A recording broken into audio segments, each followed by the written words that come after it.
We are not getting started. I usually like to start on time, but we are not.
All right.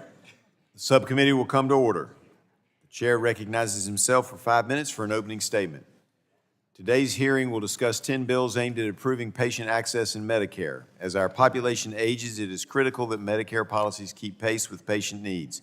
Ensuring beneficiaries can obtain timely, cost-effective services is essential to fulfilling Medicare's promise. A handful of bills we are discussing today help increase access to durable medical equipment, or DME, which include wheelchairs, oxygen equipment, walkers, diabetic supplies, just to name a few. However, the way Medicare reimburses for these products can be improved. Dr. Joyce from Pennsylvania is leading H.R. 1703, the Choices for Increased Mobility Act, which creates a new billing code to improve Medicare coverage for ultra-lightweight wheelchairs, particularly those made from titanium or carbon fiber. Currently, an individual must pay full price for the upgrade to a lighter, more functional wheelchair and then hope to get reimbursed by Medicare later. This bill would allow Medicare to cover a portion of the costs up front to ease the financial burden on individuals. Another bill, H.R. 2477, the Portable Ultrasound Reimbursement Equity Act, led by Representative Van Dyne from Texas, provides Medicare reimbursement for portable ultrasound transportation and services, which will help seniors get the care they need. Representative Miller Meeks from Iowa champions H.R. 2005. The DMEPOS, also known as DMEPOS Relief Act, would establish a fairer rate for DME supplies. The way DME products get priced is through a process known as competitive bidding. This is where DME suppliers bid to be the sole contractor in a certain area of the country, with the winning bid prices used to determine supplier reimbursement. These prices are not one size fits all, and suppliers, especially in some areas, struggle to stay open due to these low rates. This bill aims to help mitigate that impact. The last bill in the DME space is H.R. 2902, the Supplemental Oxygen Access Reform Act, led by Representative Valdeo from California. Among other things, this bill removes supplemental oxygen and its supplies from the competitive bidding program and creates a new reimbursement rate for supplemental and liquid oxygen. We will also be considering H.R. 2172, the Preserving Patient Access to Home Infusion Act, led by Representative Buchanan from Florida. This bill would make updates to the home infusion therapy benefit and support patient access to this benefit. The current reimbursement structure is not aligned with how these therapies are currently administered in the home. This bill will modernize the model, ensure adequate provider reimbursement, and support patient access to home infusions. Another bill being considered today is H.R. 5269, the Reforming and Enhancing Sustainable Updates to Laboratory Testing Services Act, led by our own Richard Hudson from North Carolina. This bill would update how CMS establishes reimbursement rates for clinical laboratory services paid under Medicare Clinical Lab Fee Schedule. This important bill aims to create a less burdensome process for CMS to determine private payer-based rates for lab services. A few other bills being considered today include H.R. 5243, led by Representative McClellan from Virginia, that brings more transparency into supplemental benefits provided by Medicare Advantage plans. The Healthcare Efficiency Through Flexibility Act, also led by Representative Buchanan. This bill would extend certain methods for collecting accountable care organizations' quality measurement data, as well as establish a digital quality measure pilot program. H.R. 6210, the Senior Savings Protection Act, led by Representative Matsui from California, reauthorizes and funds certain programs under the Medicare Improvements for Patients and Providers Act. These programs help low-income beneficiaries understand and access their benefits. Lastly, we will discuss H.R. 6361, the Ban AI Denials in Medicare Act, led by Representative Landsman from Ohio. This bill prohibits the Center for Medicare and Medicaid Innovation, or CMMI, from implementing the Wasteful and Inappropriate Service Reduction Model, or the WISER model. While I understand the concerns around AI and prior authorization, CMMI's statutory mission is to lower healthcare costs and improve outcomes for patients. The WISER model does not change Medicare coverage policy, but will focus on ensuring that for a set of non-emergency services, seniors are getting safe, effective, and appropriate care. I look forward to hearing from our witnesses today and working to advance these bills to a markup. I now recognize the subcommittee ranking member, Representative Dingell, for 5 minutes for an opening statement.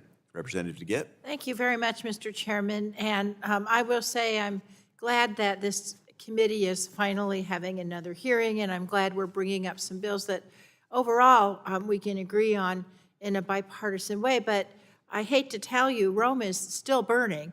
Alarm bells have been ringing for healthcare affordability for months. And with the expiration of enhanced premium tax credits at the end of 2025, we knew that premiums would skyrocket in 2026. Millions of Americans who get health insurance through the ACA were notified last year that their premiums were doubling or more. They are now trying to figure out how to pay for coverage this year, or if they're going to take the terrifying step of going without insurance that has become too expensive. And they're also wondering if Congress will finally step in to save them from these skyrocketing premiums. In my district, for example, a family of 4 making $128,000 a year, this is teachers, nurses, farmers, small business owners, got hit with an average $14,000 increase in their silver plan premiums. But the majority has done nothing to help. Now, enhanced premium tax credits aren't on their own the long-term fix for health care affordability that we need, but they've been a critical part of lowering premiums since we passed them during COVID, and they've expanded health care coverage even more than we expected. So while Republicans let the federal tax credits expire, states like Colorado, but not all states, have stepped in with a short-term fix. But states like Florida and Texas, they might be forced to pay more than 20% of their income in health care premiums if they keep insurance at all. This crisis did not appear overnight. For over a year, the Democrats on this subcommittee and everyday Americans have been warning Donald Trump and the majority about the health care affordability crisis and the impending expiration of the tax cuts. We asked for hearings to consider legislation and to do something, anything, to be able to help people afford their health insurance. But rather than have a serious conversation about affordability, the majority wasted precious time on legislation that will only raise costs and kick people off their coverage. Instead of extending premium tax credits, meaningfully lowering health care costs, or expanding access to affordable coverage, Republicans' big bad bill that they spent the first half of the year passing sent 15 million people to lose their health insurance so that they could pay for tax breaks for the ultra wealthy. And now the Republicans are doing everything they can to ignore the necessity of extending ACA premium subsidies and lowering costs. Democrats literally had to force the majority to bring up the tax credit extension for a vote this week because at the same time, the Republicans are bringing up bills to police showerheads. Also, they're trying to change the subject to health savings accounts and really abortion restrictions. For once, I would encourage the majority to take Donald Trump's advice. Just this week, Donald Trump implored congressional Republicans to, quote, be flexible on abortion restrictions so we can actually focus on lowering costs.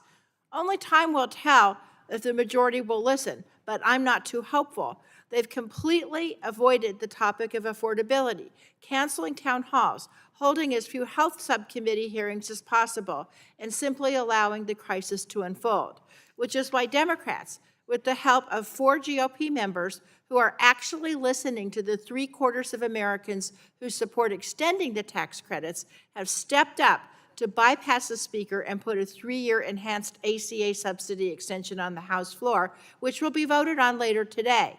The extension will cut premium spikes by 80% on average. It will wipe out increases for lower-income families. It will save 5 million people from losing their insurance. While short-term, it's a straightforward fix. To those watching at home, I'll say this. If your representative truly wants to lower your health care costs, they'll vote in favor of this bill on the floor later today. If your senators truly want to lower your insurance premiums, they will vote in favor of this bill when it goes to the Senate. And if President Trump truly wants to put money in your pockets, he will sign this bill into law. Republicans refused to act last year, and now we'll see if they have the backbone to truly help lower costs. I yield back.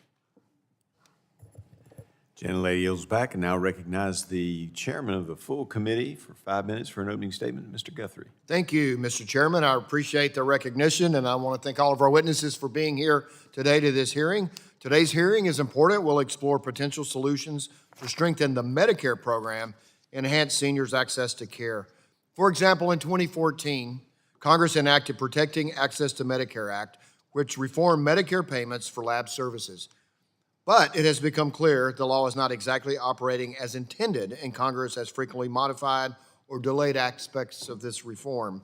Today, the subcommittee will examine potential solutions for payment stability and consistency for lab services, encourage innovation in diagnostic lab testing, and protect seniors' ability to receive these services, all while ensuring federal taxpayers' dollars are used responsibly and sustainably. The subcommittee will also hear testimony about several bills related to durable medical equipment, or DME, and home infusion therapy. These are critical items and services for seniors, particularly for beneficiaries in rural and underserved areas.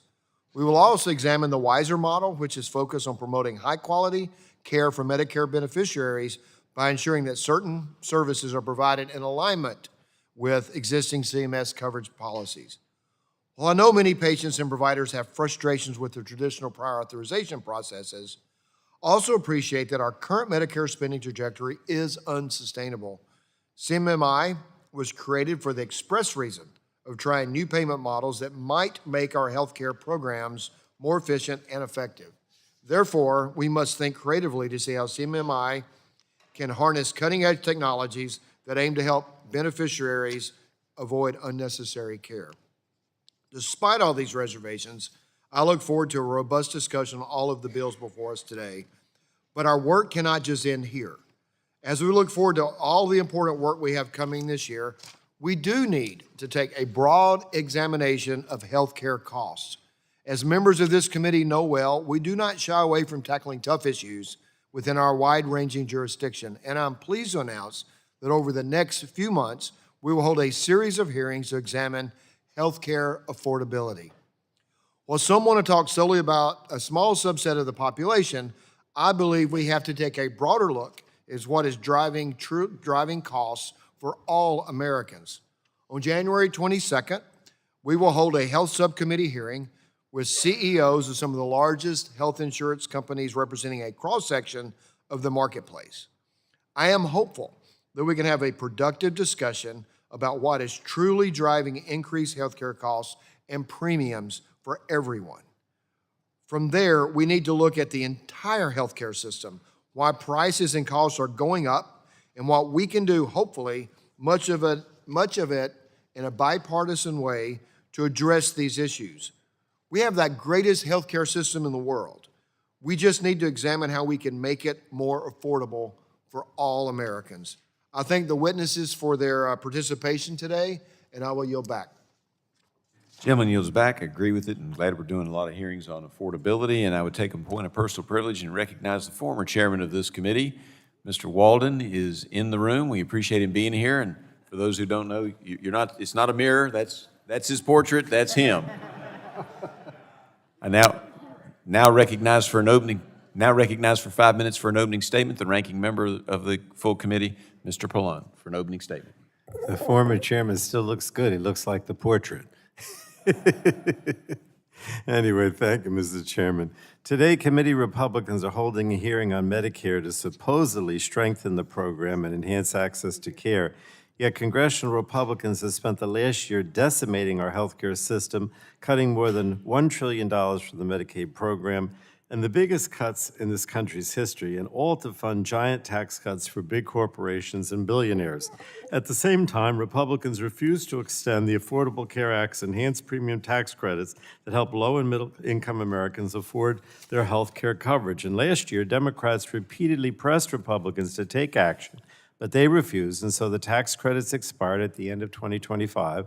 Now here we are on January 8th with insurance premiums skyrocketing by 2, 3, and even 4 times for 24 million Americans. And this is a major failure of leadership to address the affordability crisis. In fact, it's such a failure that even members of our own party have joined, of their own party, the Republican Party, have joined Democrats in forcing a vote on the House floor to extend the tax credits through the discharge petition that we're going to be voting on, or we're voting on this week.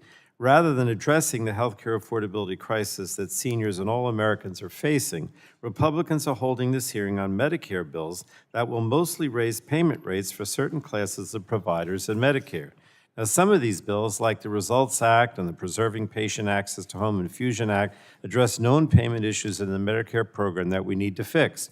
And while I support these efforts, I also believe that fixing minor payment issues in Medicare does nothing to fix the broader crisis Americans are facing in paying for health care and their rising cost of living across the board. The failure to extend the enhanced premium tax credits are particularly harmful to older Americans preparing for retirement. Over half of all enrollees who are losing all support to purchase ACA coverage are between the ages of 50 and 64. Take, for example, a 60-year-old couple in Texas with a household income of $85,000. They rang in the new year facing a more than $26,000 premium increase just to keep their health care. Undoubtedly, older Americans like them will either go without coverage or they will purchase worse coverage that leaves them on the hook for thousands of dollars of medical costs when they get sick or need routine Medicare medical care. And without these enhanced tax credits, they'll become less healthy and face the possibility of financial ruin.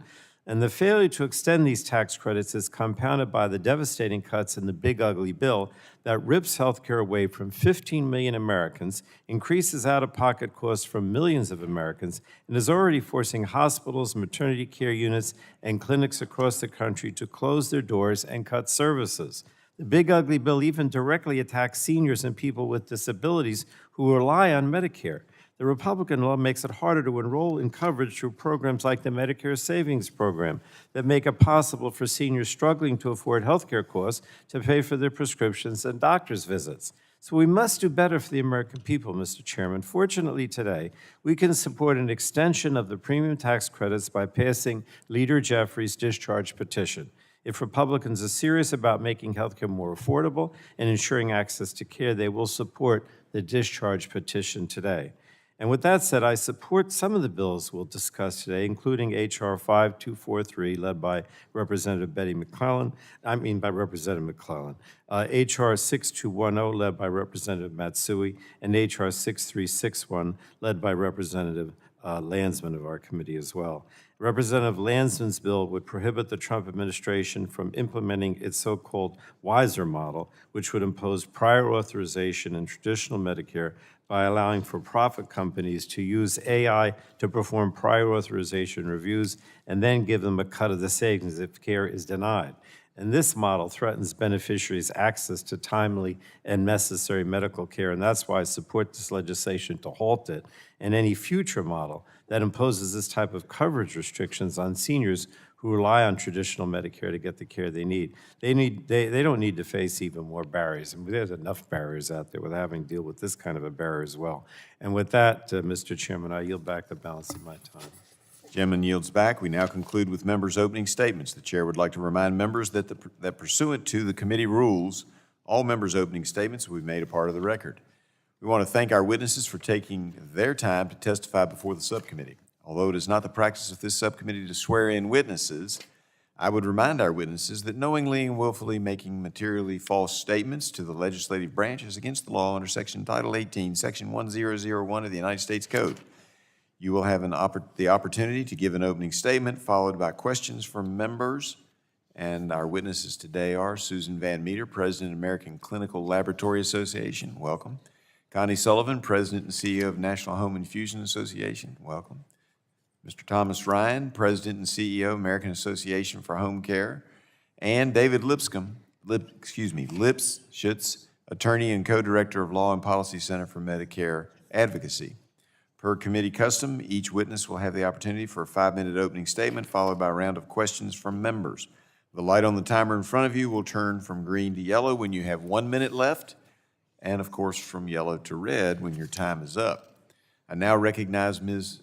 Susan Van Meter for her 5 minutes to give an opening statement. Ms. Van Meter.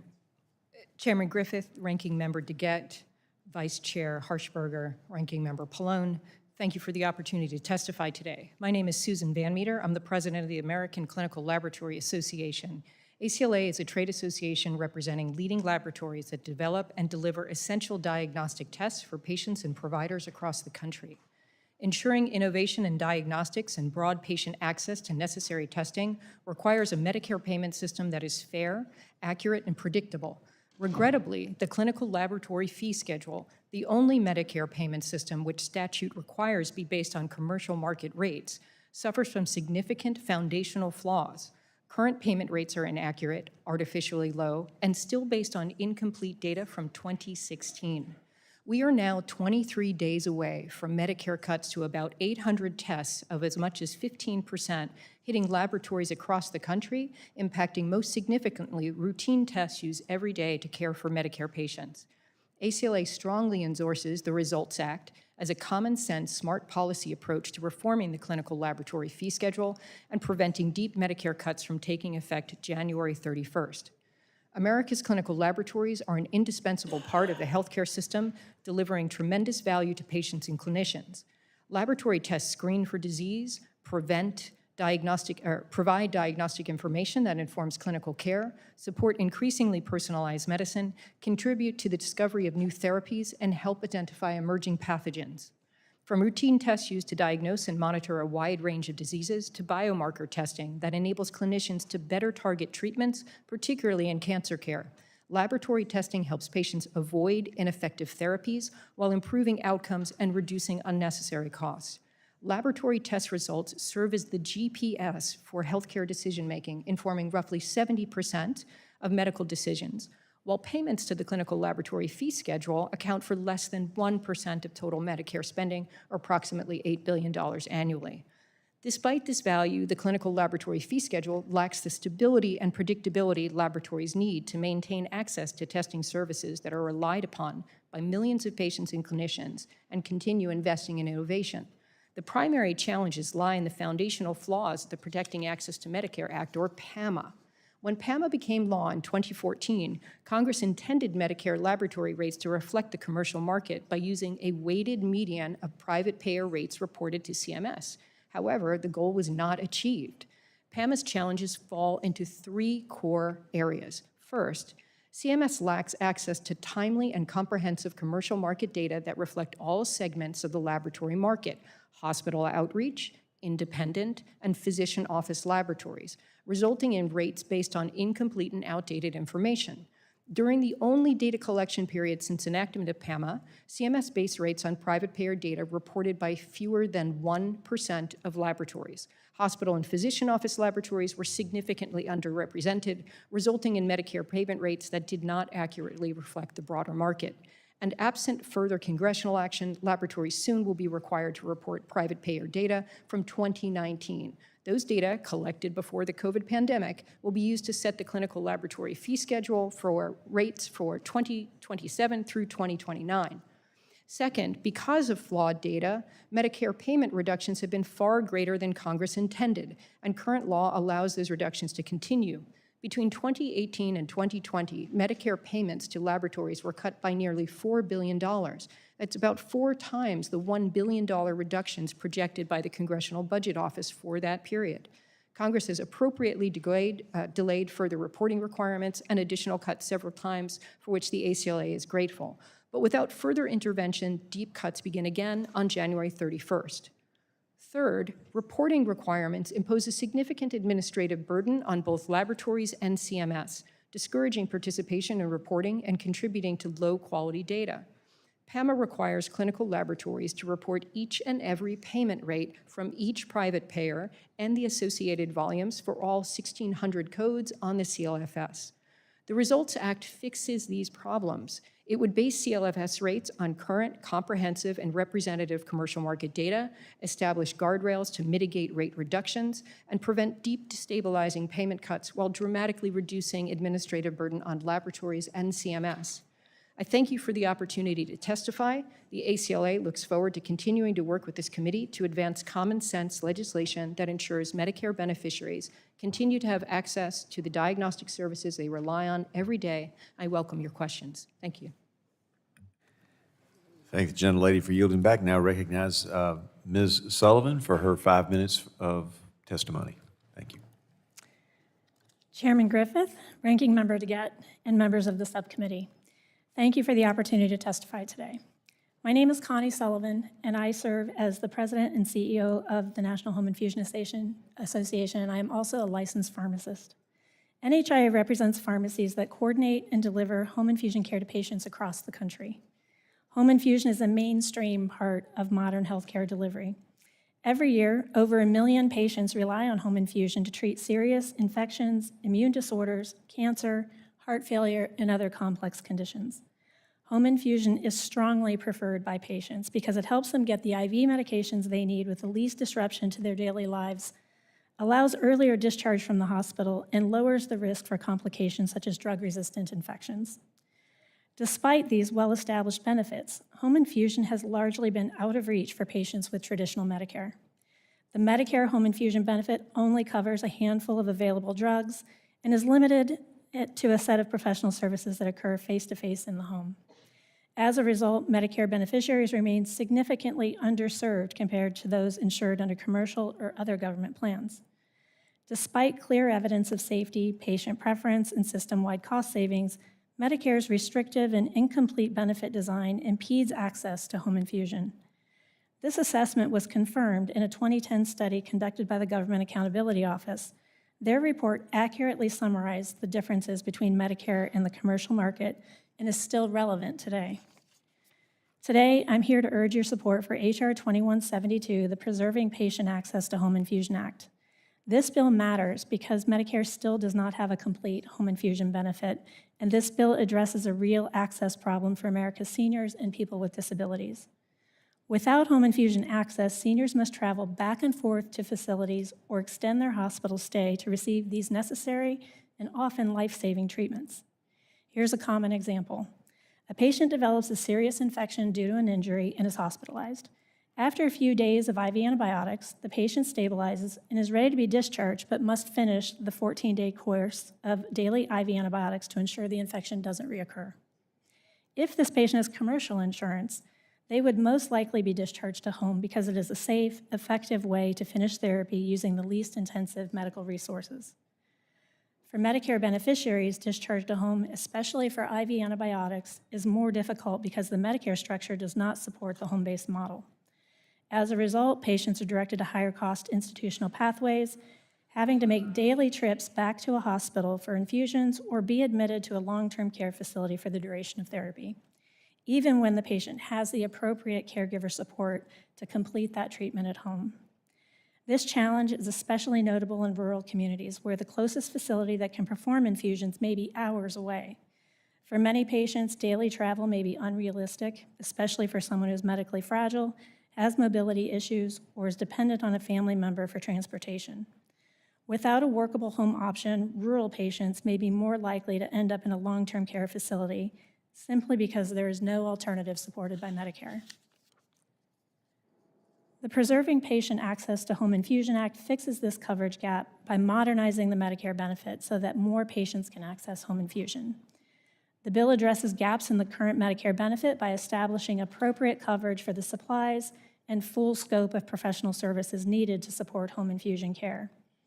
The bill also expands coverage for home infusion of IV anti-infectives, which represent by far the most common situation where home infusion can prevent avoidable facility use.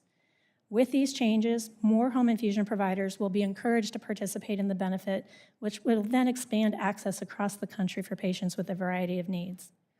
In closing, the Preserving Patient Access to Home Infusion Act is a common-sense solution that strengthens access for Medicare beneficiaries, supports rural and underserved communities, and avoids unnecessary facility-based care. Thank you for your attention to this issue. I appreciate your consideration of this important legislation, and I look forward to your questions. Thank the gentlelady. She yields back and now recognize and welcome Mr. Thomas Ryan for his 5-minute opening statement. Thank you, Chairman Griffith, Ranking Member DeGette, and members of the subcommittee. Thank you for the opportunity to testify today. My name is Tom Ryan, and I serve as the President and CEO of the American Association for Home Care. Before joining AA Home Care, I spent 25 years running a home medical equipment company in Long Island, New York, so I know firsthand how Medicare policy affects patients, families, and the small businesses that they serve. AA Home Care represents the nation's home medical equipment suppliers and manufacturers. Most of them are small businesses who support millions of Americans with oxygen therapy, mobility equipment, hospital beds, diabetes supplies, home infusion, and other essential medical products. Home medical equipment is a critical part of the care continuum. It keeps people healthier, more independent, and in the setting that they overwhelmingly prefer, their homes, while reducing costly hospitalizations and emergency room visits. Today, I want to speak to 3 bipartisan bills that are essential to protecting Medicare beneficiaries' access to care. H.R. 1703, H.R. 2005, and H.R. 2902. But first, I must raise serious concerns about CMS's recently announced plans for the next round of competitive bidding. CMS is proposing to include ostomy and urological supplies in competitive bidding. Despite clear congressional intent that these items should not be included, CMS also plans to include new technology like continuous glucose monitors and change their payment category in a way that will sharply reduce reimbursement. This threatens beneficiary access and undermines innovation in diabetes care. Even more troubling, CMS intends to reduce the number of suppliers for these key product categories to fewer than 10 nationwide. This would devastate small businesses. It'll destabilize the national home medical equipment infrastructure that patients rely on. And finally, the proposed bidding methodology will artificially drive payment rates to unsustainable levels, leaving too few suppliers to meet the needs of our Medicare beneficiaries. Now we'll discuss the bills. H.R. 1703 addresses a 2016 policy that effectively eliminated beneficiaries' ability to upgrade to titanium or carbon fiber wheelchairs unless they paid the full cost out of pocket. This is contrary to longstanding Medicare policy that has severely restricted access to these lighter, more durable chairs. The bill restores the ability for the beneficiary to pay the difference for the upgraded materials without adding any cost to Medicare. Individuals with disabilities deserve the ability to choose the equipment that best supports their mobility needs and their quality of life. I want to thank Representative Joyce, Buchanan, and Schreier for their leadership on this important legislation. Next is H.R. 2005, relief for non-bid, non-rural areas. Since 2016, CMS has applied competitive bidding rates that never participated in competitive bidding to these areas. These cuts often were more than 50%. They've been devastating, especially in rural and suburban communities. Congress has repeatedly stepped in with temporary relief, most recently through the 2022 Omnibus Bill, but that relief expired at the end of 2023. As a result, suppliers in these areas are again facing cuts of more than 30%. H.R. 2005 restores a 75-25 blended rate for non-bid, non-rural areas. Through 2025, we're going to work with the committee on changing that, obviously. This is essential to maintaining access to home medical equipment and preventing further supplier choices. We appreciate the bipartisan leadership of Representatives Miller-Meeks, Tonko, Venstra, and Panetta, and we look forward to working with the committee to update the timeliness of this as this bill advances. And finally, H.R. 2902, the Supplemental Oxygen Access Reform Act. Finally, H.R. 2902 addresses long-standing access problems in the Medicare oxygen benefit, especially for patients who require liquid oxygen. Competitive bidding has produced savings, but it's also pushed reimbursement for liquid oxygen far below the cost of providing it. As a result, many patients cannot get the type of oxygen systems that their physicians prescribe. The bill creates a sustainable payment methodology for liquid oxygen, strengthens program integrity through a national electronic template, recognizes the essential role of respiratory therapists in reimbursing their services for individuals with COPD, pulmonary fibrosis, heart disease, and other diseases. We strongly support this legislation and thank Representative Valadao, Brownlee, Smith, and Evans for championing it. And in conclusion, home medical equipment keeps people safe, independent, and in their home, and it saves Medicare money. These three bipartisan bills before you today, H.R. 1703, H.R. 2005, and H.R. 2902, are practical, targeted solutions that will protect access to care for millions of Medicare beneficiaries. AA Home Care really looks forward to working with the committee to move these bills forward. Thank you very much. Chairman kneels back and now recognize Mr. David Lipschitz. Welcome for his 5 minutes for an opening statement. Thank you. Chairman Griffith, Ranking Member DeGette, Chairman Guthrie, Ranking Member Pallone, and distinguished members of the committee, thank you for the invitation to testify today. My name is David Lipschitz, and I'm co-director of the Center for Medicare Advocacy. We are a national, private, nonprofit, nonpartisan law organization that works to advance access to comprehensive Medicare coverage and quality health care. Our policy work is based on the real-life experiences of the beneficiaries and families we hear from every day.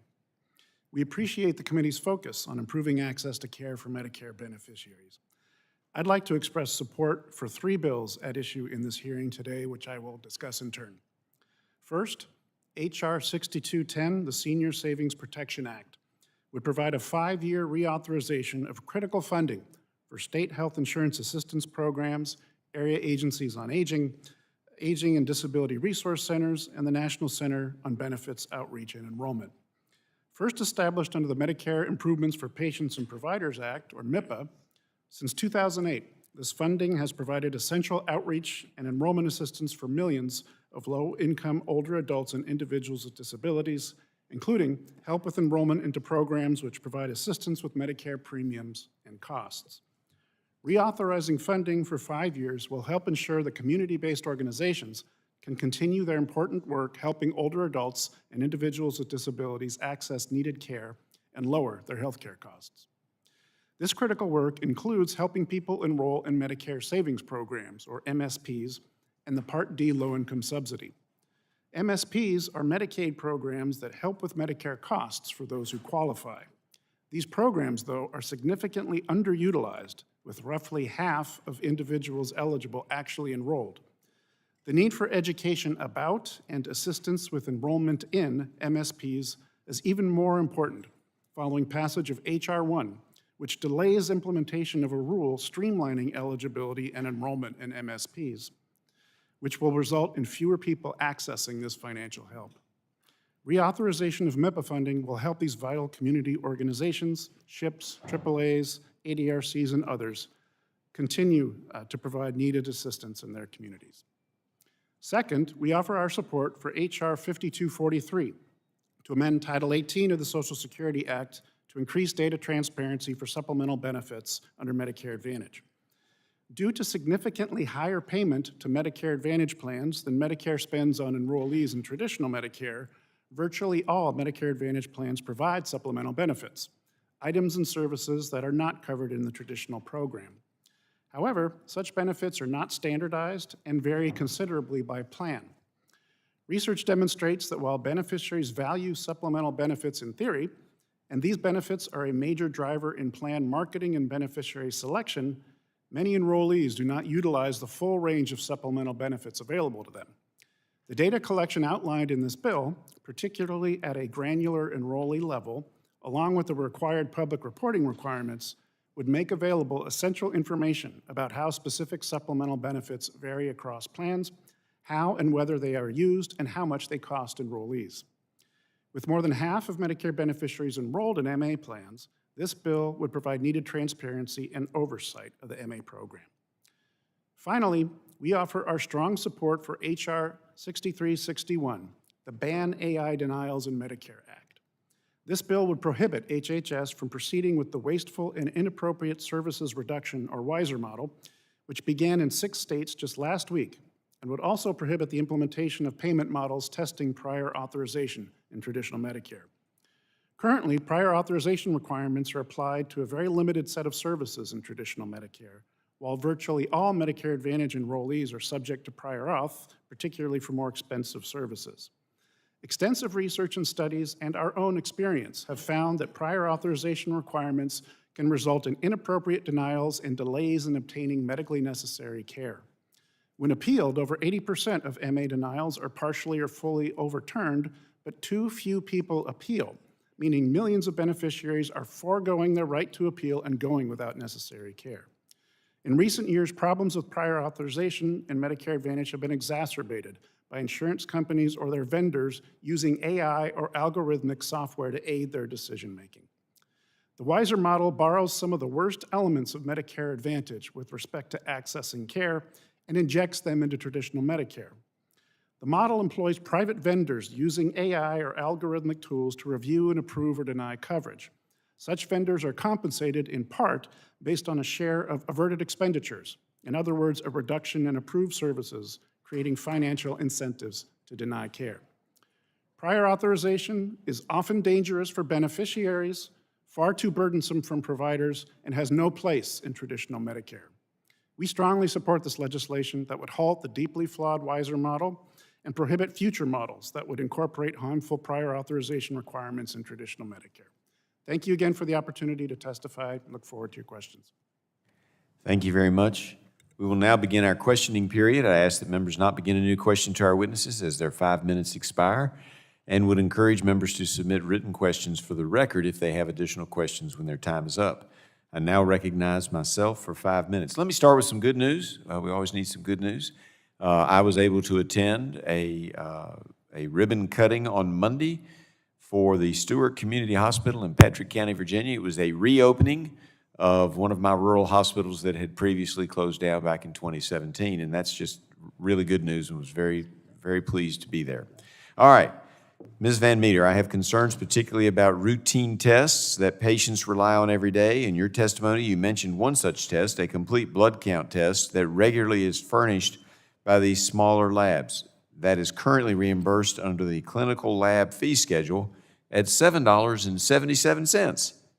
However, you say that it is scheduled to be cut by 11% on January 31st, absent a change in the law. What does this mean for patient access to this test and others like it if we don't take action?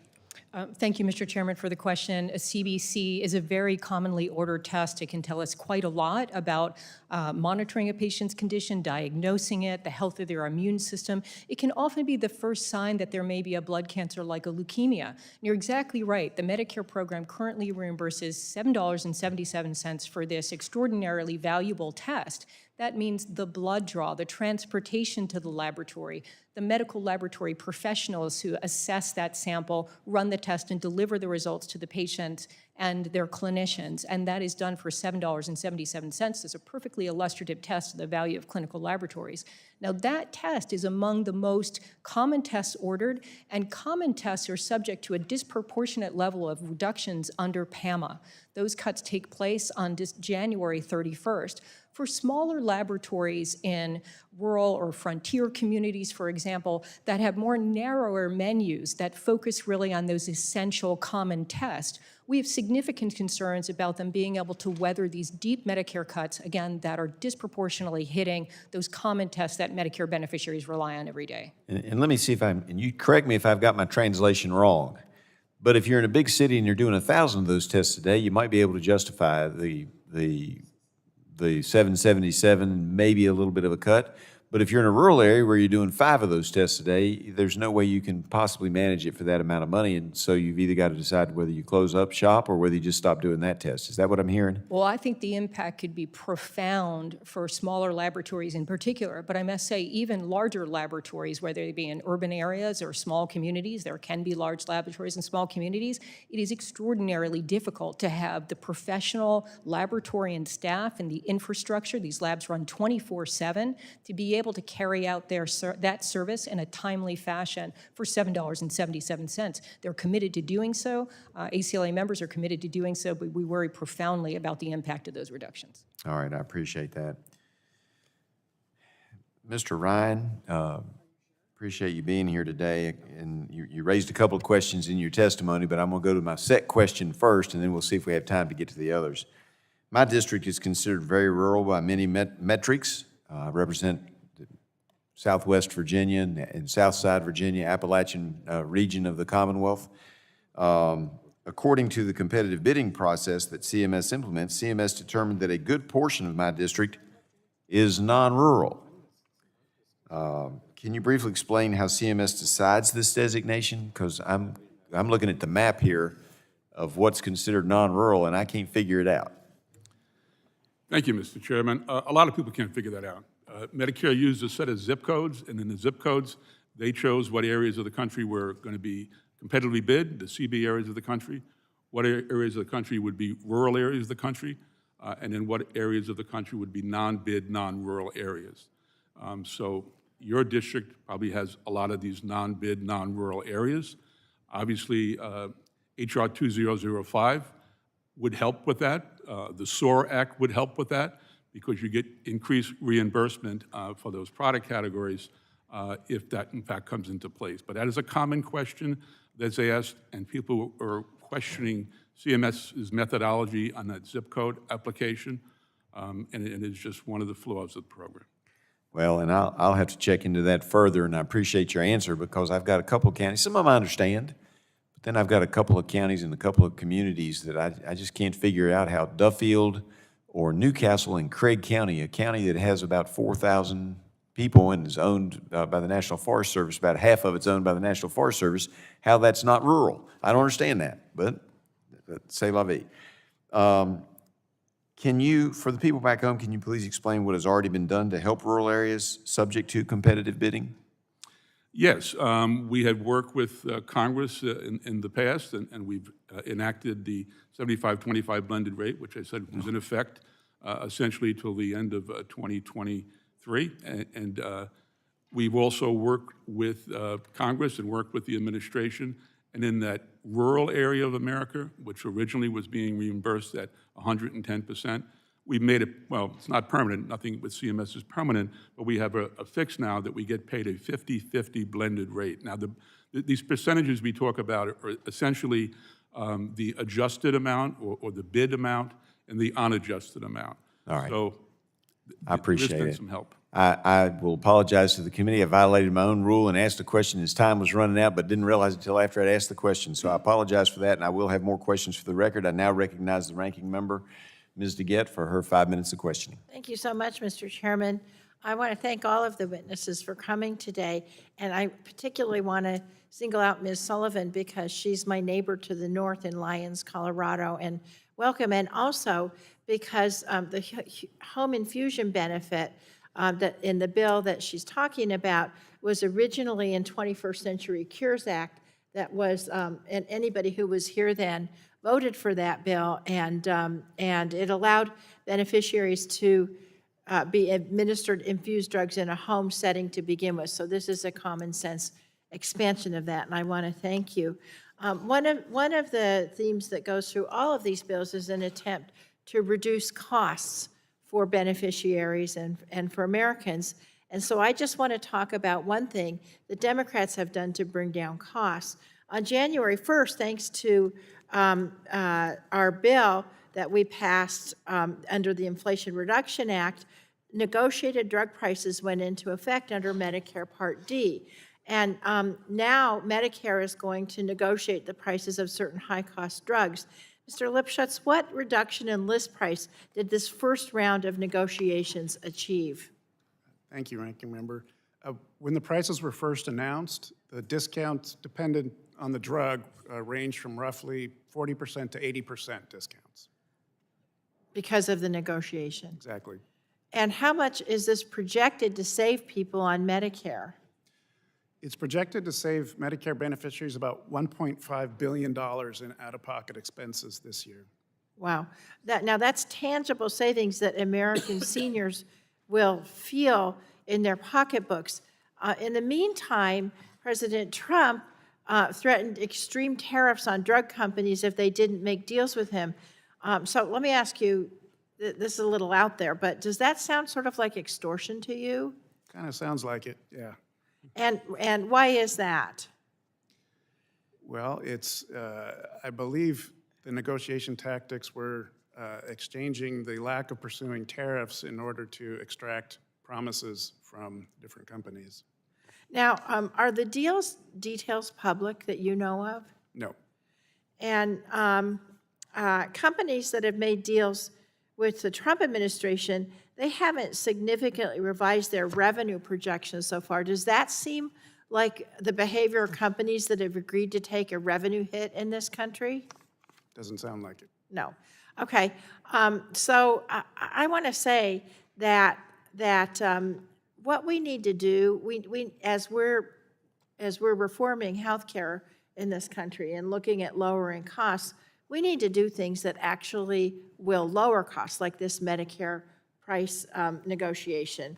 And if the majority really wanted to truly bring down costs for consumers, they would vote to extend enhanced premium tax credits and to strengthen the model of negotiating drug prices, as well as other issues. I know Congressman Carter has worked on PBM reform and many, many other issues that we could work on to actually reduce the price of health care in this country. I yield back. Gentlelady yields back. Now recognize the Vice Chairman of the Health Subcommittee, Ms. Harshbarger of Tennessee. Thank you, Mr. Chairman. Thank you to the witnesses for being here today. And I want to turn to you first, Mrs. Sullivan. Being a pharmacist myself, we know how important it is for patients to get care in the right setting. And for many patients, especially in rural areas like mine in East Tennessee, Chairman Griffiths in Southwest Virginia, home infusion can improve outcomes and the quality of life while avoiding unnecessary trips to the hospitals or extended facility stays. Because I've done this home health, I've done hospice, respiratory companies, done it all as a pharmacist. So that's why I helped introduce the Preserving Patient Access to Home Infusion Act. And this bill updates Medicare's home infusion benefits so patients can actually receive the care they need at home when appropriate. Before I get to my question, though, I wanted to ask unanimous consent to submit it into the hearing record, this letter from one of my constituents, Mr. Shane Baer, who stands to benefit from this legislation. When you have people with chronic debilitating disease states, the best remedy for them most of the time is to be at home when they get immune globulin therapy or whatever. So if we could do that, Mr. Chairman. And the date of the letter is? January the 8th. January the 8th. Without objection, so ordered. Thank you, sir. When a Medicare patient needs IV antibiotics after discharge, what happens today if home infusion isn't an option, and how would this bill change them and change that for rural patients and families? Thank you, Vice Chair, for the question and for acknowledging our patient that has been very supportive of this bill and illustrates how important this service is for patients like him who he is bound in a wheelchair and relies on these services Absolutely. For life-saving treatment. Basically what happens today, unfortunately, is that if a patient needs IV antibiotics, the first question that is asked by the physician, the discharge planner, is not what does this patient prefer or is this patient safe to be at home? The first question is, does this patient have Medicare? Yeah. Because it completely rules out home infusion in most cases for those particular patients. If the patient has commercial insurance, they work through the process of establishing the proper treatment in the home setting whenever possible. Unfortunately, because that's not available to Medicare patients, they start looking at the alternatives and what is going to be workable for that patient. Do they have someone that can drive them? In some cases, and in Mr. Baer's case, would be several hours through the mountains in inclement weather to reach an infusion center, which is a very difficult thing for a lot of patients to do, particularly our seniors and those with disabilities. Totally. And, he's in a wheelchair. I mean, not only do you fight the weather and everything else when you're in a mountainous region, you have to deal with the prior approvals from the insurance or the out-of-pocket costs. It's ridiculous. And I've had to deal with all that in the pharmacy. So thank you for that answer. Mr. Ryan, I'm a co-sponsor of H.R. 2005, the DMEPOS Relief Act, and I know that when patients can't get timely access to oxygen, mobility equipment, or diabetes supplies, their conditions will worsen. And so how do these reimbursement cuts undermine Medicare's goal of keeping safely at home and avoiding costly emergency room visits and hospital stays, especially in rural communities with limited hospital access? Well, the service model has changed over the years because the reimbursement model has been devastating. The industry's been cut by over 60% since competitive bidding came into place. And we've thwarted technology. We've seen that technology has really gone down over the years. Patents have decreased significantly. So innovation has been problematic. The service model has changed tremendously. When I was a respiratory therapist back in the 80s and the 70s, we would be in patients' homes following up on oxygen therapy, similar to the things that the SOAR Act would offer. Absolutely. But the reimbursement has changed that dynamic, and patients are getting their equipment later. Repairs have gone up significantly because the quality of the equipment is not the same. And the reality is the H.R. 2005 and the SOAR Act, essentially will put some of those savings back in place that make some sense, particularly for access to liquid oxygen, which has been devastating. These patients who are on high-flow oxygen need to have this technology. It's actually old technology. 1 cubic foot of liquid oxygen converts to 860 cubic foot of gaseous oxygen. So with a very small container, you can have a much greater amount of oxygen. When I was a therapist, we put liquid out all the time. With the Medicare reimbursement system, taking oxygen and making it modality neutral, essentially, getting one payment model for different types of oxygen therapy that is very different. That whole infrastructure, that whole drug has gone away. It's almost like an orphan drug now. Well, they used to be able to do a nebulizer and the breathing medication that went in it. The respiratory therapy companies used to be able to do that. And then they said, no, we're not going to do it. So they had to get the medication at a pharmacy or a different place. Right. It's just, It's all about reimbursement. When I was You at my can't keep company in up New with the York for change. 25 years, we had a different model of care. I got you. Hey, I feel your pain. I understand. I've had to deal with that too. Let me go to Mrs. Van Meter. In your testimony, you warned that that sustained Medicare cuts threaten not only testing capacity, but also skilled laboratory workforce. And you also note that CMS has provided little education to laboratories about the mechanics and requirements for reporting their data. Absent statutory reform, do you expect the next data collection cycle to yield materially better or more representative results than the last one, and why or why not? Thank you, Vice Chair, for the question. It's a terrific question. I mean, that's a fundamental flaw within PAMA right now, has to do with CMS's lack of access to robust and representative commercial market data.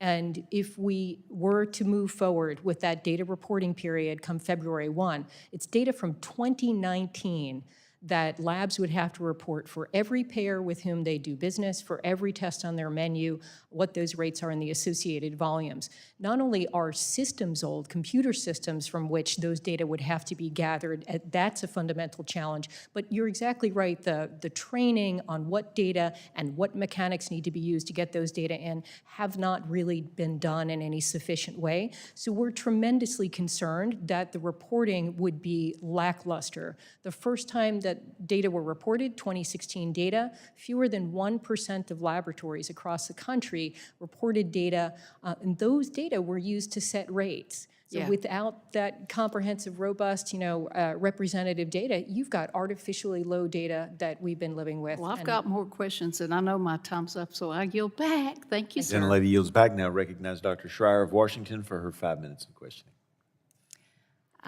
Thank you, Mr. Chairman.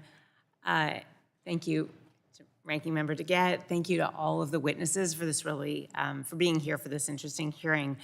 I just want to note before we get into today's topics that we're ignoring some gigantic elephants in the room right now. On Monday, Secretary Kennedy's CDC gutted the childhood immunization schedule recommendations without any substantive evidence or recommendations. He shocked CDC career staff and scientists, and in fact, these changes were so radical that he even did a run around his own hand-picked vaccine advisory committee that is stacked with anti-vaccine activists. That is how extreme this was. And I have to just say, again, as the only pediatrician in Congress, that this decision is going to harm children, it is going to cost lives, and it's going to make their families sicker as well. And I have asked again and again to hold an oversight hearing about Secretary Kennedy's recklessness and anti-vaccine and anti-science decisions. And I just want to remind our chairman, you are not powerless here. You can call a hearing. We can do oversight. And if you really care about children, I will urge you to do a hearing on this issue. Turning to today's hearing, I consistently hear a couple things from my constituents. First, I just hear that healthcare is unaffordable, health insurance is unaffordable, and I also want to remind my colleagues that today we will have an opportunity to vote to extend the tax credits that help people afford health insurance, and I would urge my Republican colleagues to vote with us for that bill. Now, the other thing I hear constantly from constituents is that the health insurance that they do have, that they pay a lot of money for, is not holding up their end of the bargain, and that their insurance companies are delaying or denying care due to really abuse of prior authorizations. And I hear the same thing, by the way, from physicians and from hospitals, and they are forced to hire more staff to deal with this bureaucracy and appeals than nurses. And the most egregious of these is Medicare Advantage, which is a type of Medicare plan, as you know, that contracts with private insurance companies to deliver care. And about half of seniors are enrolled in Medicare Advantage because they're often a bit more affordable. And they seem great until a patient gets sick and then can't get the care that they need. In 2023, traditional Medicare beneficiaries, so the usual kind of Medicare, saw about 40,000 prior authorization requests. In that same year, Medicare Advantage beneficiaries saw nearly 50 million prior authorization demands. And I want you to keep in mind that this is about a 50-50. Half of seniors choose Advantage and half choose traditional. So this seems so egregious. And then on top of that, the use of AI by insurance companies, you can dial that to deny more or to approve more. And it is causing more abuses and more denials. And healthcare decisions, as I said many times, should be guided by doctors and worked with patients and not be decided by insurance companies. And so I'm so supportive of Representative McClellan's bill to increase data transparency in Medicare Advantage and Representative Landsman's bill to stop the use of AI and prior authorization and the expansion of that to traditional Medicare. Our seniors deserve better. Mr. Lipschitz, in your testimony, you point out that Medicare is projected to spend about 20% more for Medicare Advantage enrollees than it would spend if those enrollees had traditional Medicare. And yet Medicare Advantage plans say that they have to use all of this prior authorization in order to keep costs down. Can you explain that contradiction, please? I don't know if I can. I don't know if I can either. Medicare Advantage plans have the ability to employ prior authorization ostensibly to weed out medically unnecessary care. But in our experience, far too often, they weed out medically necessary care. And as cited in my written testimony, plenty of studies, including the HHS Office of Inspector General, have found widespread problems with inappropriate denials, and their own assessment of claims found I think an inappropriate denial rate of about 13% of claims that were denied that in fact were medically necessary in their estimation. That's right. I believe 95% of the appeals are ultimately approved. It's just that care was delayed, and so it is unnecessary. It's denying care. Our seniors deserve better, and we need further oversight of this too. So thank you. I yield back. Gentlelady yields back. Now recognize the chairman of the full committee for 5 minutes for his questioning, Mr. Guthrie of Kentucky. Thank you, Mr. Chair. I appreciate that. And questions, Ms. Van Meter, how are you today? In 2014, Congress passed reforms to Medicare's clinical lab fee schedule to help lower costs, basing Medicare rates for those services on private market rates because at the time, Medicare rates were significantly exceeding the private market. Under current law, CMS is required to collect data from laboratories about what they are paid by private payers. Can you describe the data collection and reporting process for lab, and how does this administrative burden ultimately affect the accuracy of private payer-based Medicare payments? Yeah, thank you for the question, Mr. Chairman. And I would say that the original data upon which that assumption that Medicare rates were significantly higher than commercial market rates was, there was a dearth of data to suggest such, just an analysis looking at 3 FEHBP plans and only 20 tests. That, be that as it may, the collection of comprehensive commercial market data that is also representative of the 3 segments of the market, that is physician office labs, hospital outreach labs, independent labs, is critical to ensuring that CMS actually understands commercial market rates and can appropriately set the Medicare rates based on those commercial market data. And the Results Act would be the step in the right direction to ensuring that CMS actually had access to that commercial market data. Without it, you cannot accurately set Medicare rates. Thank you. And so there's legislation considered in this hearing, the Results Act, which will require CMS to contract with an independent claims database to obtain private payer data to calculate the Medicare payment rates. Can you speak to this idea of using independent claims database and how it would improve accuracy? Yes, certainly. Thank you. The legislation would request that CMS contract with an independent, not-for-profit database that has privacy and security policy in place, and that the data would come directly from private health plans. It would be claims data with volumes associated. It would be representative of the entire laboratory field, physician office, hospital outreach, and independent laboratories. That would give CMS tremendously robust data for the most widely available tests. Under the bill, widely available tests comprise 98% of the volume of tests paid for by the CLFS. One database that could meet the criteria is the Fair Health Database out of New York State.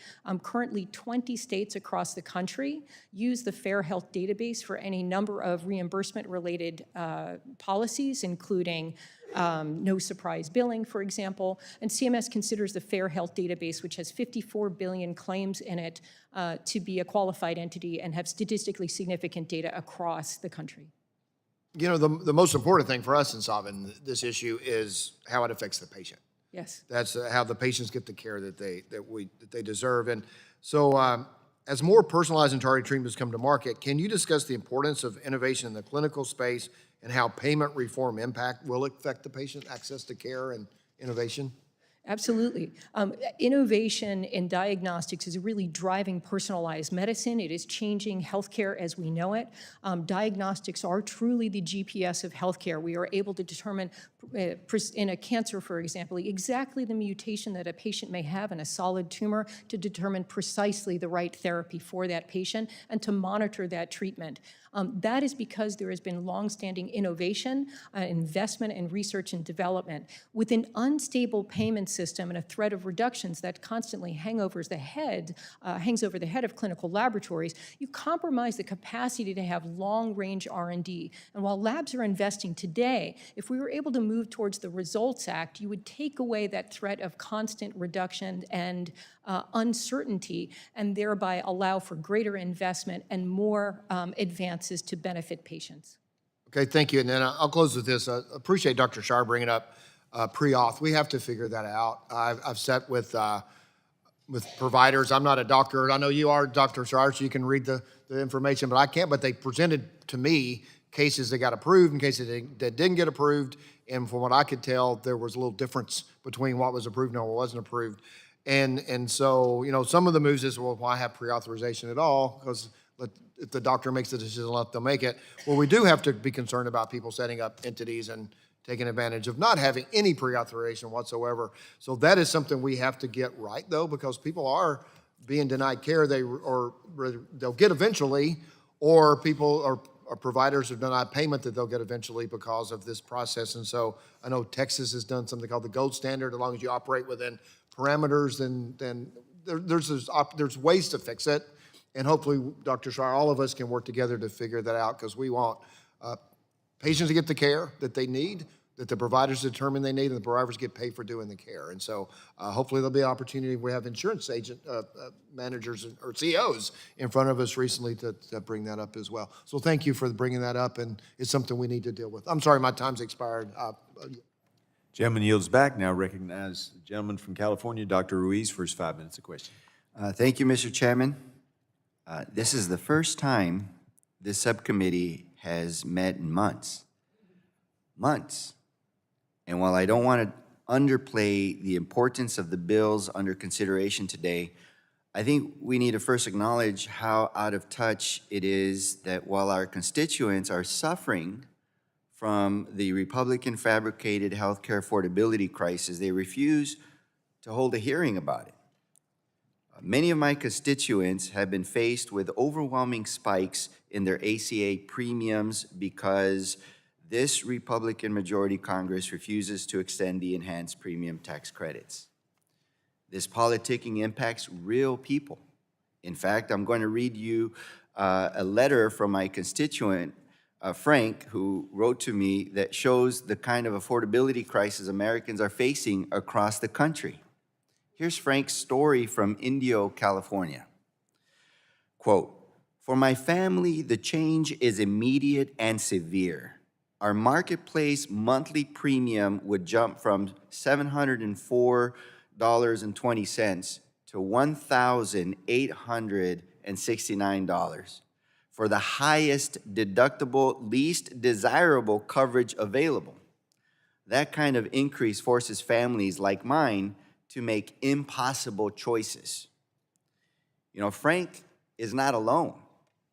His story is reflected in the stories of millions of people across our country. We have to put people over politics. We have to take care of them right now. So getting back to the focus of this hearing, I would like to express my support for the bipartisan H.R. 2172, the Preserving Patient Access to Home Infusion Act, which is sponsored by Representatives Buchanan and also Dingell and Harshberger here in this committee. This bill removes the physical presence requirement for the Medicare Part B home infusion benefit and acknowledges the full scope of professional services provided in home infusion into the reimbursement structure. I co-sponsored this bill because of its potential to improve access to care for seniors and help keep them in their own homes and out of nursing facilities. I represent a large rural area of Southern California where many patients have to travel up to an hour or more to receive medical treatment. And like many underserved communities, transportation and geographic distance are considerable barriers, including the lack of nursing facilities in these communities. If a patient has to travel back and forth to a facility every day or every week for IV therapy, that barrier can be the deciding factor that pushes a patient into a nursing home or leads them not to receive care at all. But receiving treatment in their own home is a game changer. Ms. Sullivan, from your perspective, what does that look like for patients and families on the ground, and how would this bill, the Preserving Patient Access to Home Infusion Act, make home infusion a more dependable option for Medicare beneficiaries, reducing repeated travel, caregiver strain, and unnecessary time in facilities? Thank you so much, Congressman, for the question.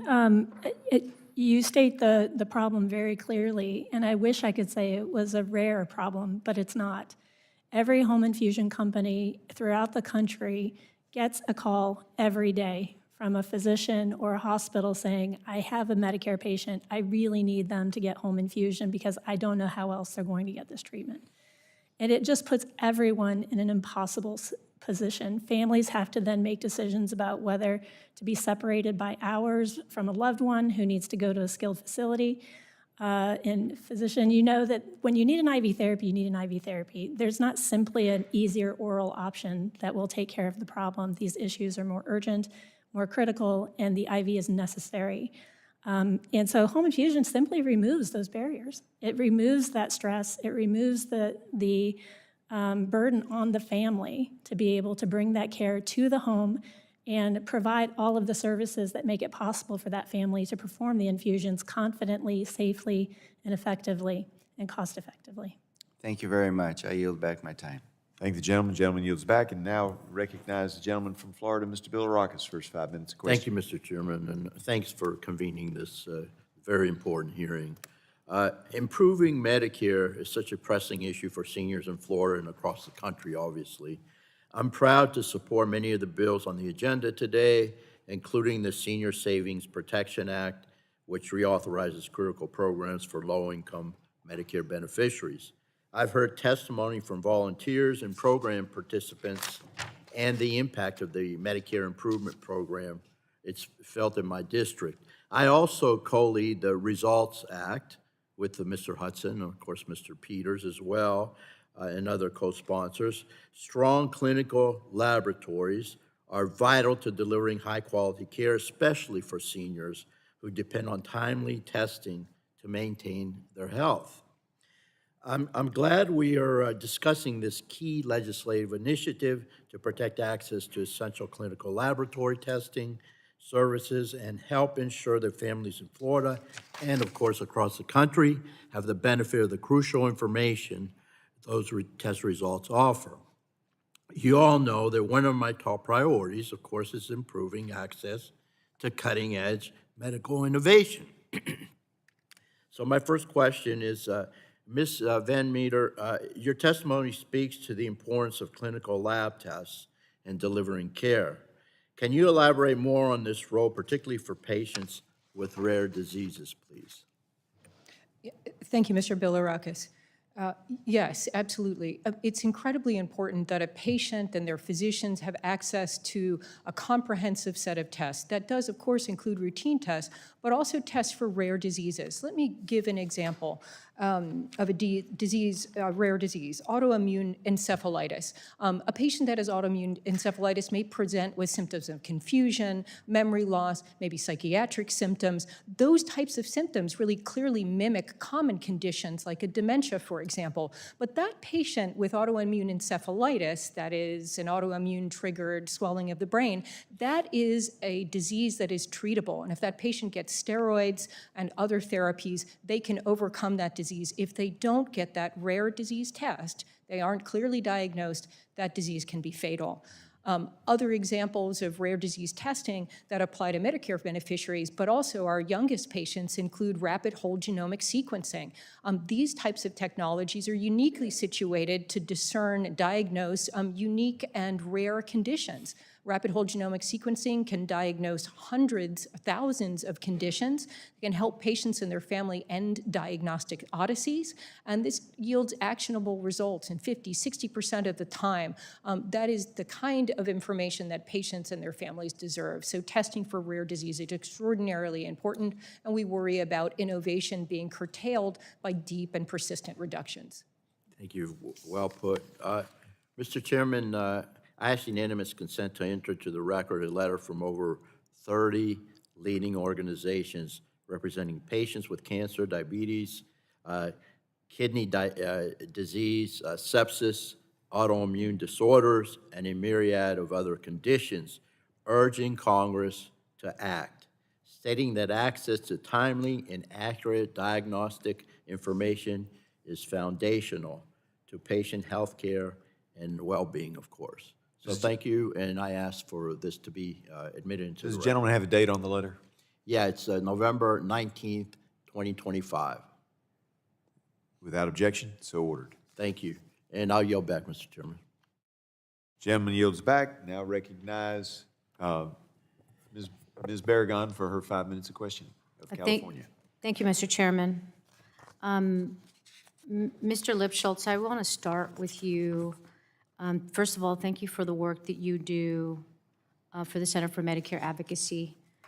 Last year, Republicans' priority was to give tax cuts to the rich and take away health care through Medicaid. And even though the bill doesn't mention the word Medicare, according to the Congressional Budget Office, absent future congressional action, the bill will trigger $490 billion in cuts to Medicare from 2027 to 2034 due to the Statutory Pay-As-You-Go Act of 2010. Can you talk about what it will mean for recipients of Medicare if there are $490 billion of cuts to the program? That would be a significant cut that would require perhaps cuts to benefits, cuts to provider payments, reorganization of the way that people access health care. If you'll permit me, I would like to address the impacts of H.R. 1 on Medicare. In addition to the cuts that providers will face as a result of significant cuts to Medicaid, the same providers that treat Medicare beneficiaries, and in addition to potential cuts that states will have to make to their Medicaid programs because of these cuts, services that people who are dually eligible for Medicare and Medicaid both use, H.R. 1, for the first time, strips away Medicare eligibility and coverage for entire groups of people. Now, undocumented individuals have never been eligible for Medicare, but this bill strips away eligibility and coverage for groups of lawfully present individuals, regardless of how long they have worked and paid into the system. As previously mentioned, this bill also delays changes that were meant to streamline enrollment and accessibility for the Medicare savings programs, which helps people afford their Medicare programs to the tune of, according to CBO, $66 billion in savings, which is money that otherwise was going to come out of people's pockets. In addition, if you permit me, just one more point about H.R. 1. It also has an impact on Medicare prescription drug negotiation. The Inflation Reduction Act exempted certain orphan drugs from negotiation. H.R. 1 expands that exemption so that the Medicare program will be paying an estimated extra $8 billion over the next 10 years as a result of that change. Thank you. The other topic, of course, that everybody's been talking about, but except for Republicans, has been the Affordable Care Act tax credits expiring and people losing their coverage. So I want to echo the concerns that have been raised, that we haven't had a hearing in this committee for months, and instead of having a hearing on what we can do to make sure more people have access to health care and keep their health care, we're talking about Medicare, which is also, again, very important. But what's before people right now is their inability to afford their health care. Mr. Lipschutz, I want to follow up with you. Nearly 1/4 of the ACA enrollees are at least 55 years old. Many are early retirees who have to purchase insurance on the marketplace because they're not yet eligible for Medicare. If older Americans are forced to delay care because they can't afford it, doesn't that mean they're going to be more sick and need more expensive care by the time they need Medicare? Very likely. Right now, the expiration of the enhanced subsidies, 50% of the people who will lose it are between the age of 50 and 64, which means their premiums are skyrocketing, particularly compared with other groups of people. So yes, more people will go uninsured or underinsured, will delay care, will defer care, will go into debt, and will face bankruptcy because of health care costs. Thank you. I'd also like to, a bill I think is missing from today's hearing called the Promoting Access to Diabetic Shoes Act. This bill would authorize nurse practitioners to certify a Medicare patient's need for diabetic shoes and refer them to a podiatrist. So patients with Medicare can more easily get the care necessary to prevent diabetic foot ulcers and other conditions. That's why I hope we can consider this legislation and have a hearing on it, included at a hearing. I'm proud to co-lead this with Representative LaHood in a hearing soon. And with that, I yield back. Gentlelady yields back. Now recognize the gentleman from Georgia, Mr. Carter, for his 5 minutes of questioning. Thank you, Mr. Chairman. Thank all of you for being here. We appreciate it very much. And Mr. Chairman, I want to thank you for holding this legislative hearing on proposals to support patient access to Medicare services, something that we are very dedicated to and working diligently on. There are, however, two bills that are noticeably absent today that I want to mention, because I believe they are essential to ensuring Medicare beneficiaries have access to critical services. One is called ECAPS, Ensuring Community Access to Pharmacist Services Act, which will allow seniors to access testing and treatment for common respiratory illnesses at the most convenient and accessible site of care for many Americans, and that's their local community pharmacy.